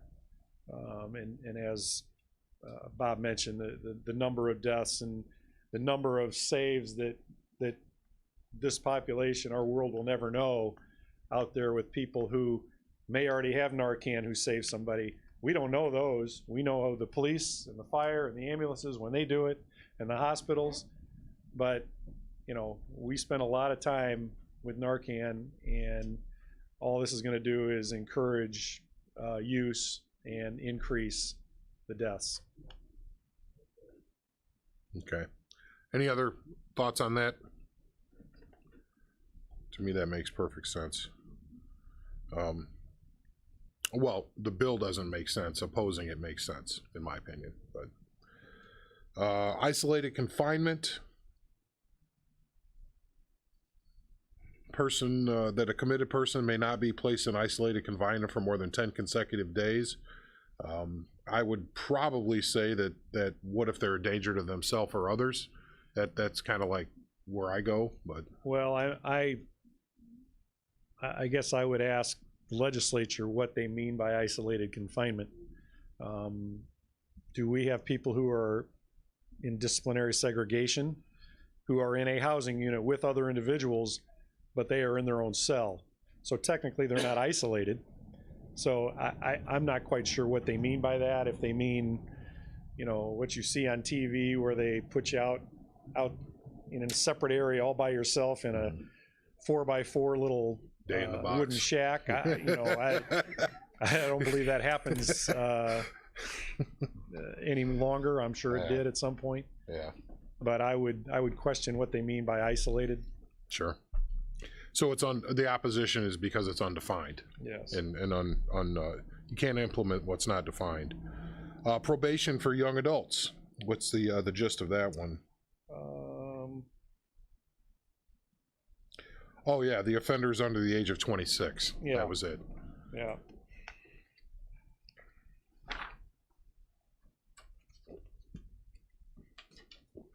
So it seems to me they're basically saying a young adult who's under 26, which they can still be on your insurance, by the way.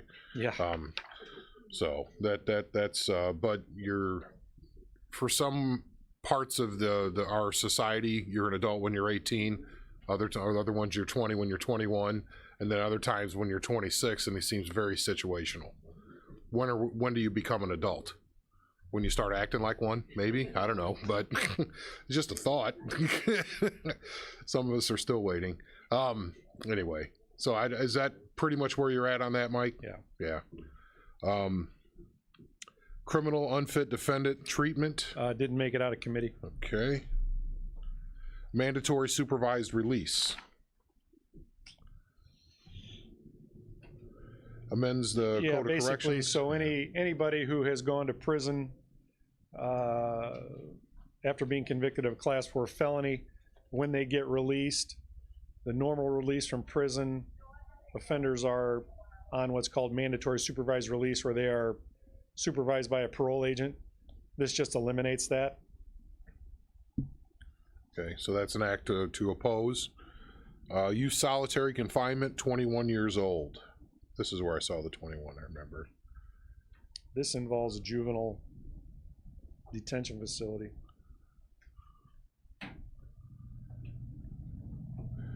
So basically saying they can't put them into solitary confinement. This is the one that, whether they were a danger to themselves or others. Right. And so what do they propose we do? Or the corrections staff at those facilities? You know, they suggest that the staff should use less constrictive requirements, whatever those options may be. Yeah. All right, I'll move into the next one then. Juvenile age of detention. Yeah, that is any minor 13 years of age or older. And there's a probable cause to believe the minor is a delinquent minor. Secure custody is a matter of immediate and urgent necessity in light of serious threat.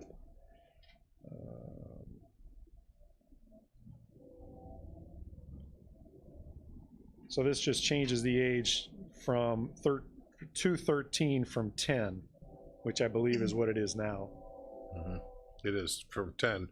Now, I mean, doesn't mean a 10-year-old can't still kill somebody. Right. And has. And has. Yeah.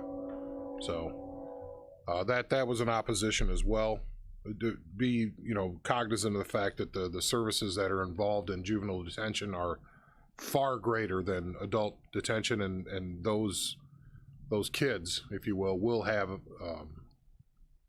access to those services where they may not even have them at home. So that might be the best place, especially for those types of crimes where it's been against people, and it happens, unfortunately. Custodial interrogation record. Didn't make it out of committee. Didn't make it out of committee. All right. Yes.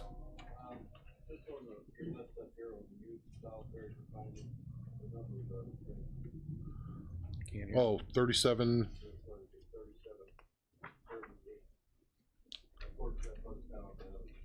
Okay, thank you. 3738. Okay, got it. Appreciate it. Make sure we fix that. All right, moving on to Senate Bill 626, Criminal and Traffic Assessment Credit. Yeah, I think that just changes the rate that they give community service for. In other words, I think there is a statutorily set number that you can give credit for community service work based on some offense that you committed. I think they're looking, it deletes the language that 1 hour shall be equivalent to $4 of the assessment.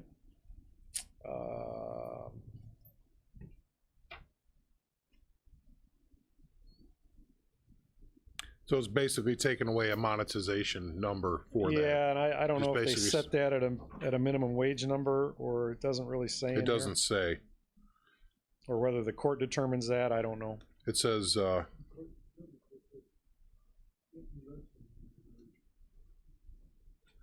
yeah, the period, they're gonna go by how long it takes for, that public service rather than by dollar amount. They're doing it by length of time. Yes. So whether it's, for 2 weeks or instead of, to pay the fine. Right. All right. And let's see, Senate Bill 667, which is something we should all be concerned with. It's law enforcement immigration. It's I copy and pasted the section on here that was problematic, but Sheriff, do you want to speak to that one? Yeah, so in a nutshell, for those of you not familiar with the Trust Act, the Trust Act was immigration legislation that Governor Rauner signed into law back a few years ago that basically prevents law enforcement from asking about immigration status or arresting somebody strictly on immigration status. However, Senate Bill 667 adds to the Trust Act, and now if this bill passes, will not allow law enforcement, local law enforcement, to even converse with ICE, not even have a conversation. And then as of, I believe, January of 2022, says that even though we have a contract with the marshals, that we cannot have that ICE rider on that contract, so we would not be able to house for ICE in detention. Now, those individuals, if that happens, I mean, those individuals are going to be housed somewhere. It'll just be in another state. But obviously that's concerning. The more concerning part is the state legislature trying to tell sheriffs and law enforcement what other law enforcement agencies they can talk to. what's next? Are they gonna tell us we can't talk to the FBI? Are they gonna tell us we can't talk to ATF? Are they gonna tell us that we can't contract with the US Marshals? Where does, I guess the question is, where does this end?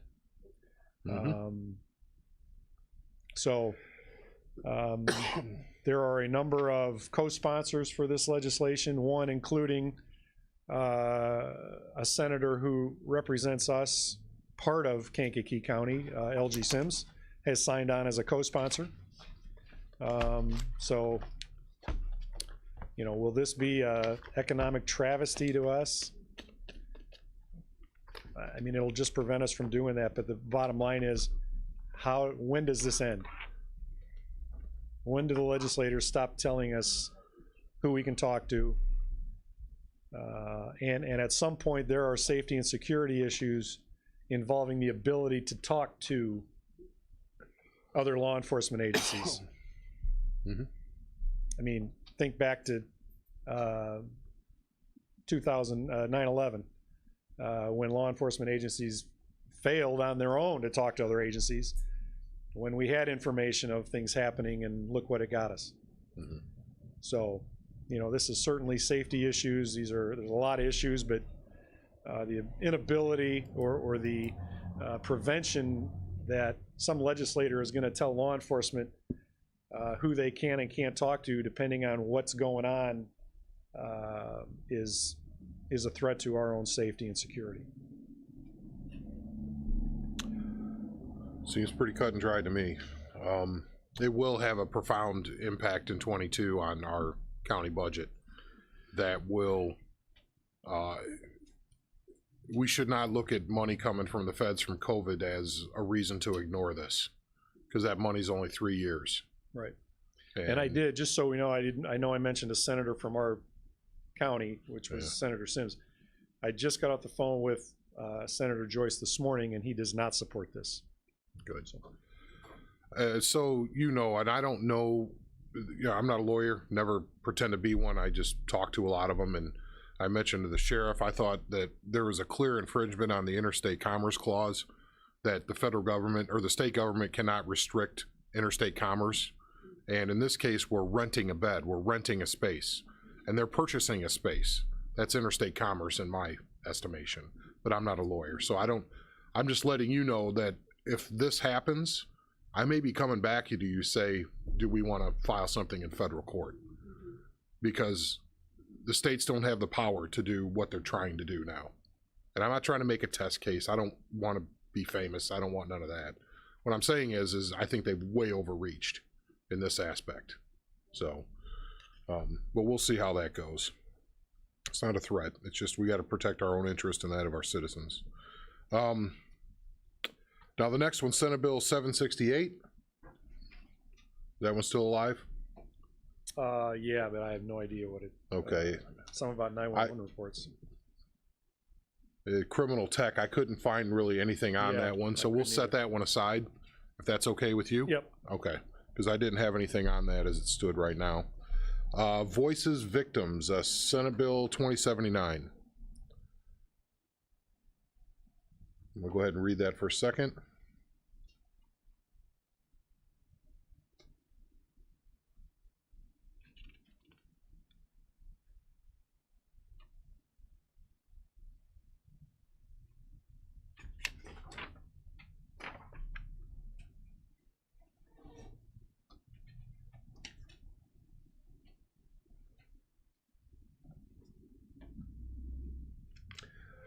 So it basically says, if it looks like to me that if somebody is asserting charges of criminality, and the official that takes that charge, if you will, that assertion, has to provide written record of why they're not charging somebody. Is that what I'm reading? Yeah. It can't be because there is not. You just can't say there is no offense that we feel is. Right. They want It's got to be documented. It's got to be documented in writing. Okay. So how's the committee feel on this? There's an opposition recommendation on that. Is there any thoughts, discussion on that? Entertain a motion and then we can get into it.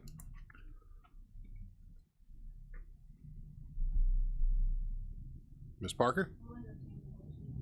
To oppose? Is there a second on the opposition? Mr. Fairfield? All right, any other thoughts on that? All righty, we'll do all those in favor of opposing Senate Bill 2079, signify by saying aye. Aye. Those opposed, same sign. Motion carries. Note for the record, Ms. Polk voted aye. So that's an oppose. The Juvenile Court item, Senate Bill 2122.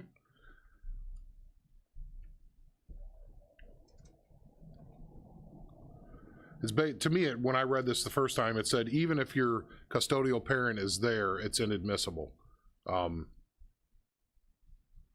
If you were under 18, made as a result of custodial interrogation conducted at a police station, shall be presumed to be inadmissible as evidence in a criminal proceeding or a juvenile court proceeding for an act that, if committed by an adult, would be a misdemeanor offense under the Sex Offenses Article Criminal Code of 2012. So, I don't know if there's any context on that, but the way it reads to me was disturbing, frankly.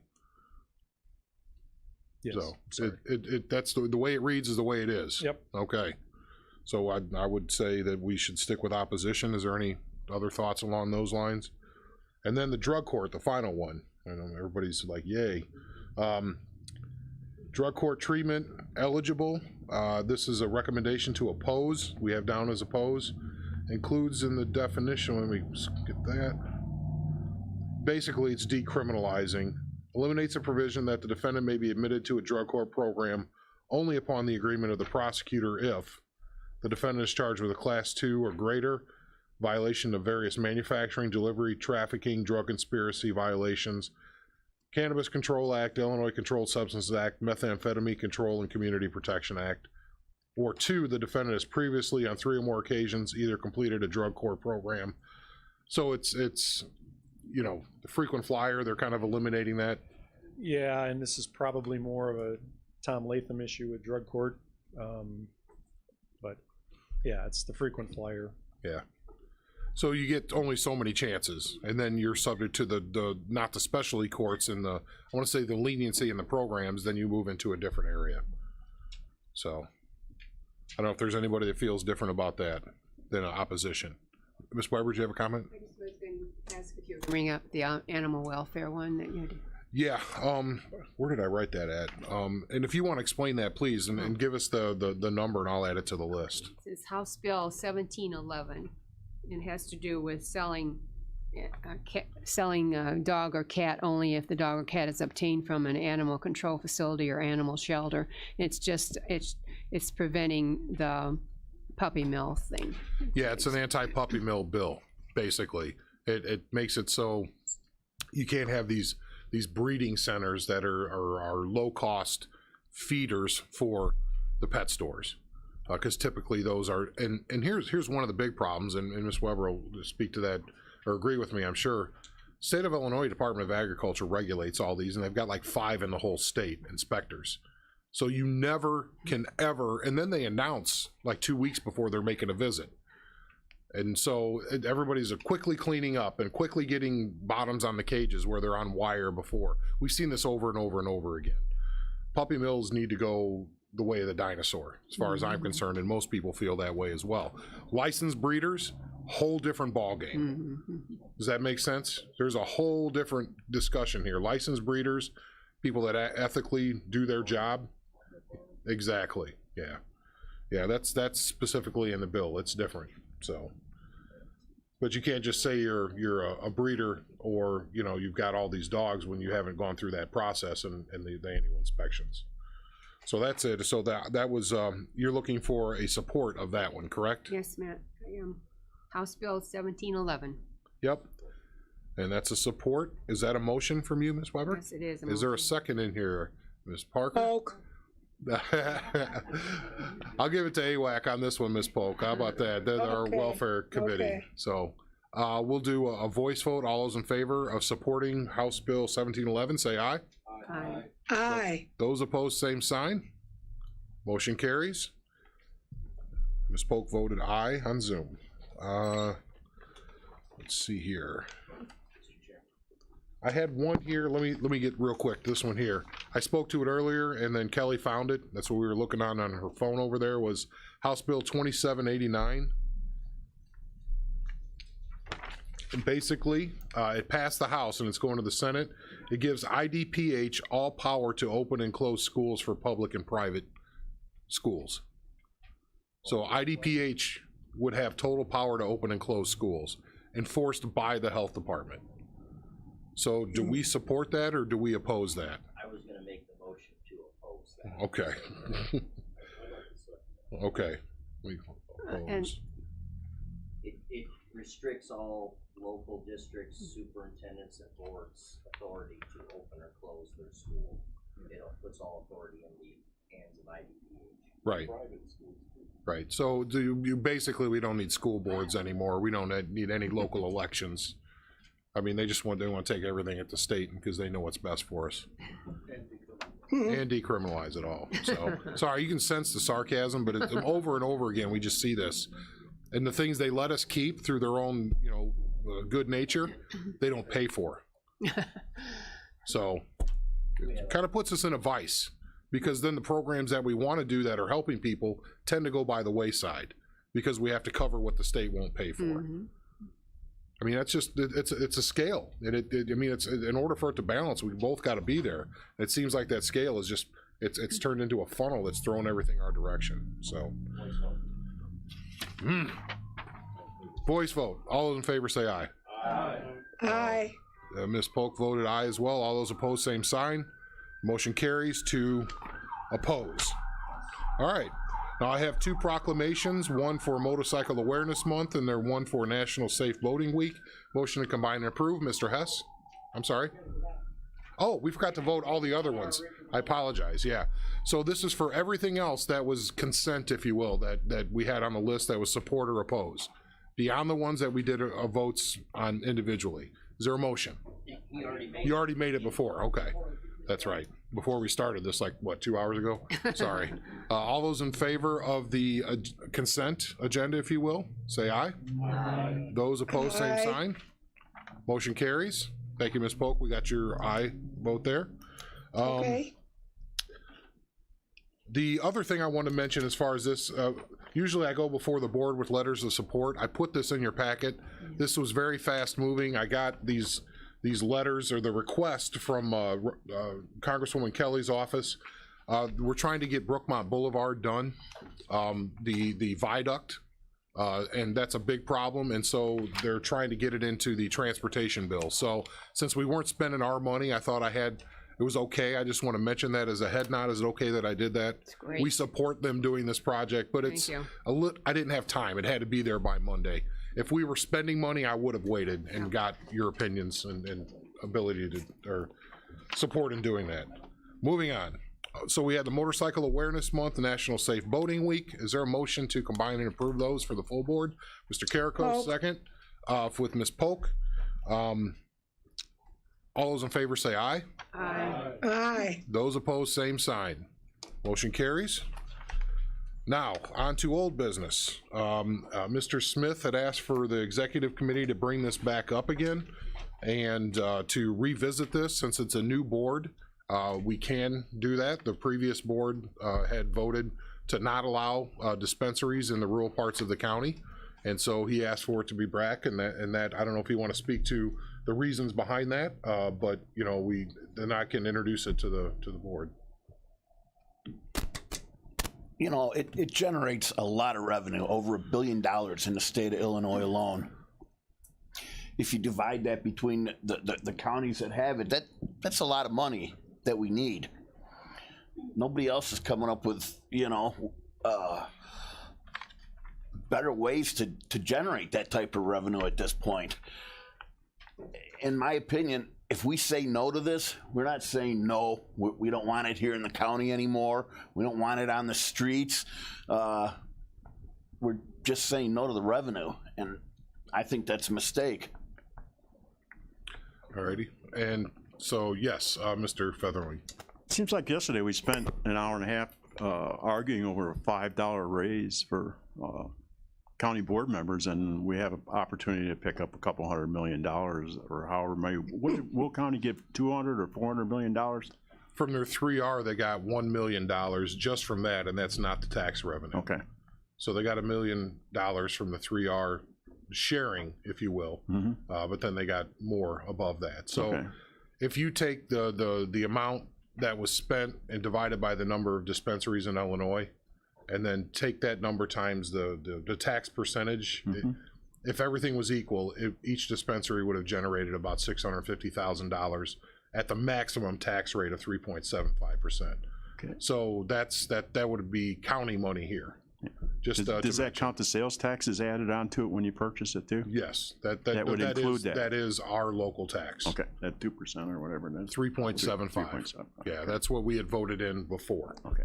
That still stands. So the question is that Mr. Smith is asking is do we want to revisit that? And so I brought it back to this committee to see if there was a motion to approve, because that's what it would be. This committee would be approving and sending it to the full board for that aspect. So if there's any discussion points, but the first thing would be to get it to discussion would be a motion. Is there a motion to approve on the floor of allowing dispensaries in the county? That doesn't mean there is one. We're not talking to anybody. It would just be basically putting the fish hook and line in the water, so to speak. And so is there a motion out of anyone? Ms. Polk? That's a motion to approve. Is there a second? I'll second it. Mr. Featherling is a second. Now we're in discussion. Please, all thoughts, all feelings. Yes, Mr. Hess. Thank you, Chairman. I voted against this before. I will vote against it again. If you've never had a family member who started out with cannabis and ended up on hard drugs and shot himself in the head, you will not understand what cannabis does to the young people. Just telling you that by fact. It's not good. You can ask the coroner, you can ask the sheriff. This is a starting drug for anything else. Point blank. I would oppose it all along. Thank you. Mr. Lear. Thank you, Mr. Chairman. I also voted against this, and I noted that our previous vote was a very close vote. I want to check on a procedural matter here.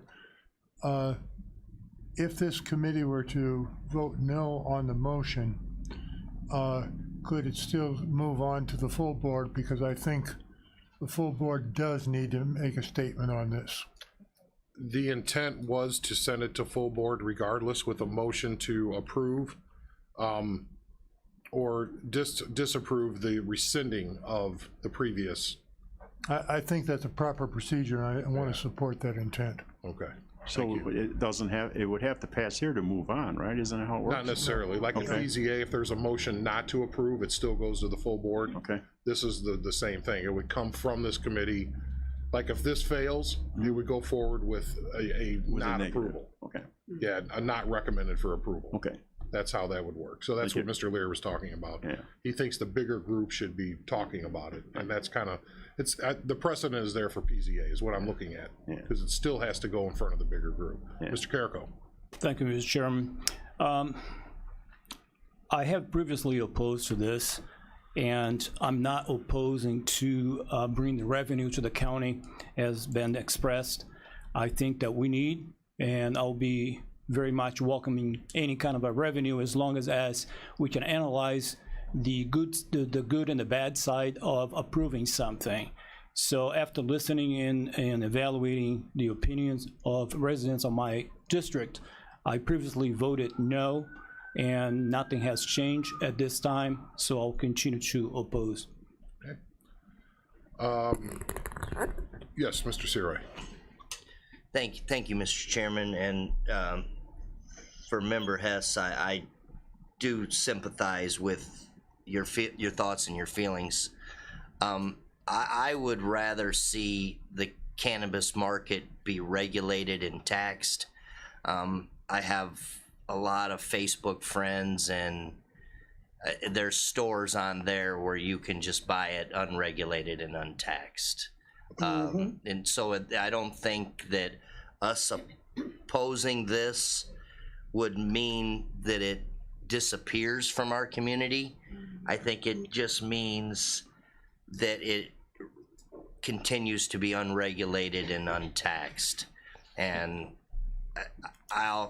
one day I'll show you, sir, that it's just that the market that some of these young men are doing is, it should be illegal, but it probably is, but how are they gonna get caught? Because that's my statement, that it's out there and easily available if you need to, if you have Facebook. Crazy. Thank you for that. Anybody else first time? Nobody else. I just want to check. So Anybody else first time? Yes. Second time for me. Yep. It says $650 per location. They're going to give out 150 new permits in the state of Illinois, from what I've seen, to open them up throughout the state. Is that the case? I mean, is that true? I know they're talking about it, and there's some consternation between different groups within the House and the Senate. Okay. But I know that the current people who can get new licenses are only the ones that are currently licensed. Okay. So they have to be other locations of the franchise, so to speak.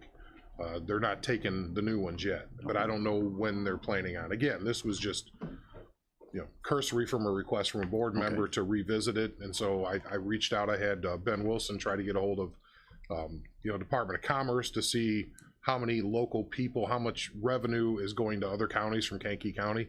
And because, you have to, show them a driver's license. And so I figured that data is being gathered. Somewhere. I don't have it yet. But so I can't tell you what's going on here right now. From a law enforcement perspective, maybe, the sheriff might have something as far as the impact, but as far as, we were talking about that. Sheriff, do you have any thoughts on this? The revenue side, the policing side, impacts, all of that stuff.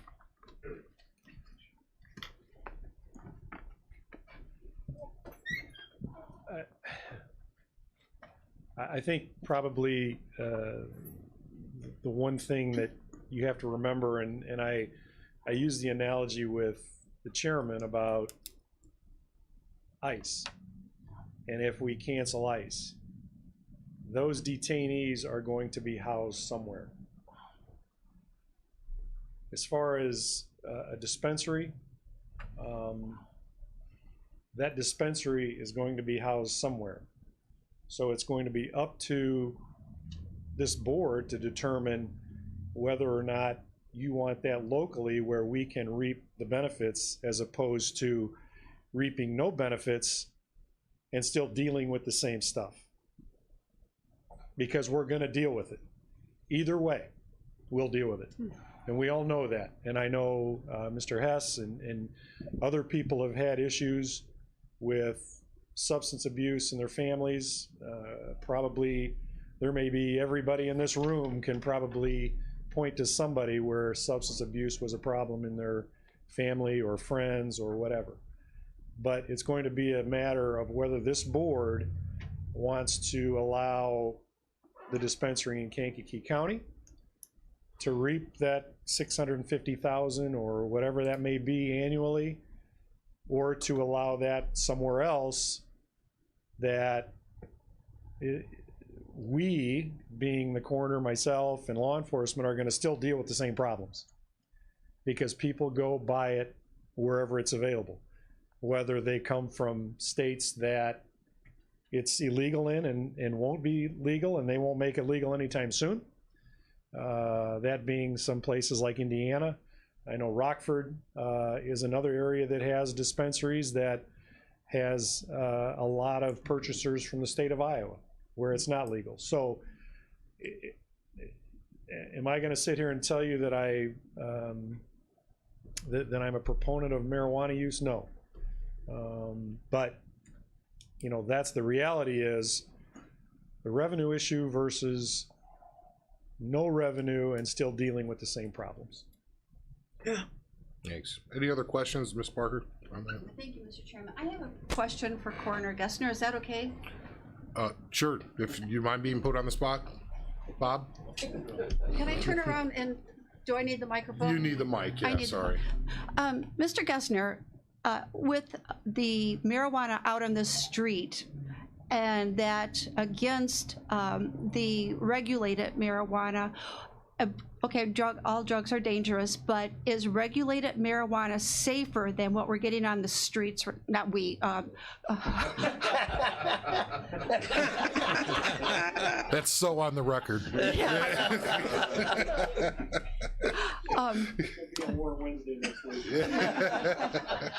Check my car, don't. Can't hear in there. What was I saying? Regulated versus street. How dangerous is street marijuana? Street marijuana is a big problem, but it's really hard to tell. I can tell you on two things that Will County is. You just talked about Will County having a lot of money coming to them. Their overdoses have tripled already, because that's the leading drug to the rest of your drugs. We see more THC now in all of our drugs of toxicology that comes back. We see that. It's not the cause of death, but it's in the system. And it shouldn't be in the system, so. Thank you. So is there any other comments on this, thoughts? You know, we questions about the process. So, all right then, well, I guess we'll, does people prefer a roll call on this one? I would say? Yeah. All right, so this is a motion has been made and seconded to support allowing dispensaries in the rural area of the county. Just make sure. So yay means you support that ability. And by the way, all citing and zoning and all of that kind of stuff and applications would come back here as well. So you still retain that authority. Mr. Chairman, maybe one question. Yes. Has there been municipalities that have voted to have that in their cities? I think Kankakee, Grant Park, I believe. Iroquois County voted to approve it in their county. Bradley too, Bradley as well. Yeah, so there's, and there will be like only one for the cities, if you will, and potentially one for the rural areas. That's kind of how they're talking right now. It's not gonna be 30 of these popping up like Quickie Marts, you know, so. So I have another question, sir. Sorry. Yes. I had a question for Dell real quick. Is that something that can be added to the special use permit list according to zoning? I believe so. I just want to double check. Well, he's not here to answer, so I can be Dell. Sheriff Dell in the back. Sheriff Dell. Yeah, so. I believe it can be, so it has to be. It has to be. Yeah. All of the zoning stuff would have to be tackled by PZA. So it has to go through all the notification process for all the neighbors that live in the area, same as before. Distances from schools and all that stuff will be established at the time of the application for the special use. So no, we'll be regulating where it goes is a big part already of the county's code. So we should be able to make sure that it doesn't get in the wrong place. So yeah, that all comes afterwards. We take a look at certain regulations, things that we're doing now, the things that need to be amended and changed, and specific to this type of business. Yeah. Okay, then, if no more, Mr. Kirkstra. Yes. Yes, Mr. Chairman, is this just to approve to move to the full board for review? Yeah. Okay. Yep. Roll call vote, please. Mr. Lear? Yay. Mr. Hess? Nay. Ms. Polk? Aye. Ms. Weber? Nay. Mr. Payton? Aye. Ms. Parker? Nay. Mr. Fairfield? Nay. Mr. Carrico? Nay. Mr. Fetterling? Aye. Mr. Miller? Aye. Mr. Long? Nay. Mr. Hunter? Aye. Mr. Wheeler? Aye. Mr. Seroy? Aye. To tie again. So it's a tie. Tie goes to the runner. So it does go forward. The chair rules that it'll go forward with a recommendation to approve. Thanks. Yep. It's the purview of the chair. So, More phone calls, huh? so that's the way it'll go forward, and we'll see it on the, Announce the vote, Mr. it's Chairman. 7-7. Okay. When it's on the agenda, would you put it on there that it was a tie vote coming out of executive? Oh, we'll definitely mention it. It won't be a tie vote on the agenda, but it'll be mentioned in the meeting itself. But the resolution prep will be to approve. If it would have been to not approve, then we would have had to prepare it as not approved. The last time we did this, it was confusing. So this is actually better. If you're voting for something, then you're a yay. Before it was people had to really think about, okay, I don't support this, so I'm voting yay. It was, remember that? It was confusing in that meeting. So this makes it better that way, so. Okay, well, any other business? Man, overtime. Any new business? Anybody want to go? Mr. Hess? Motion to adjourn, second from Mr. Featherling. All those in favor say aye. Aye.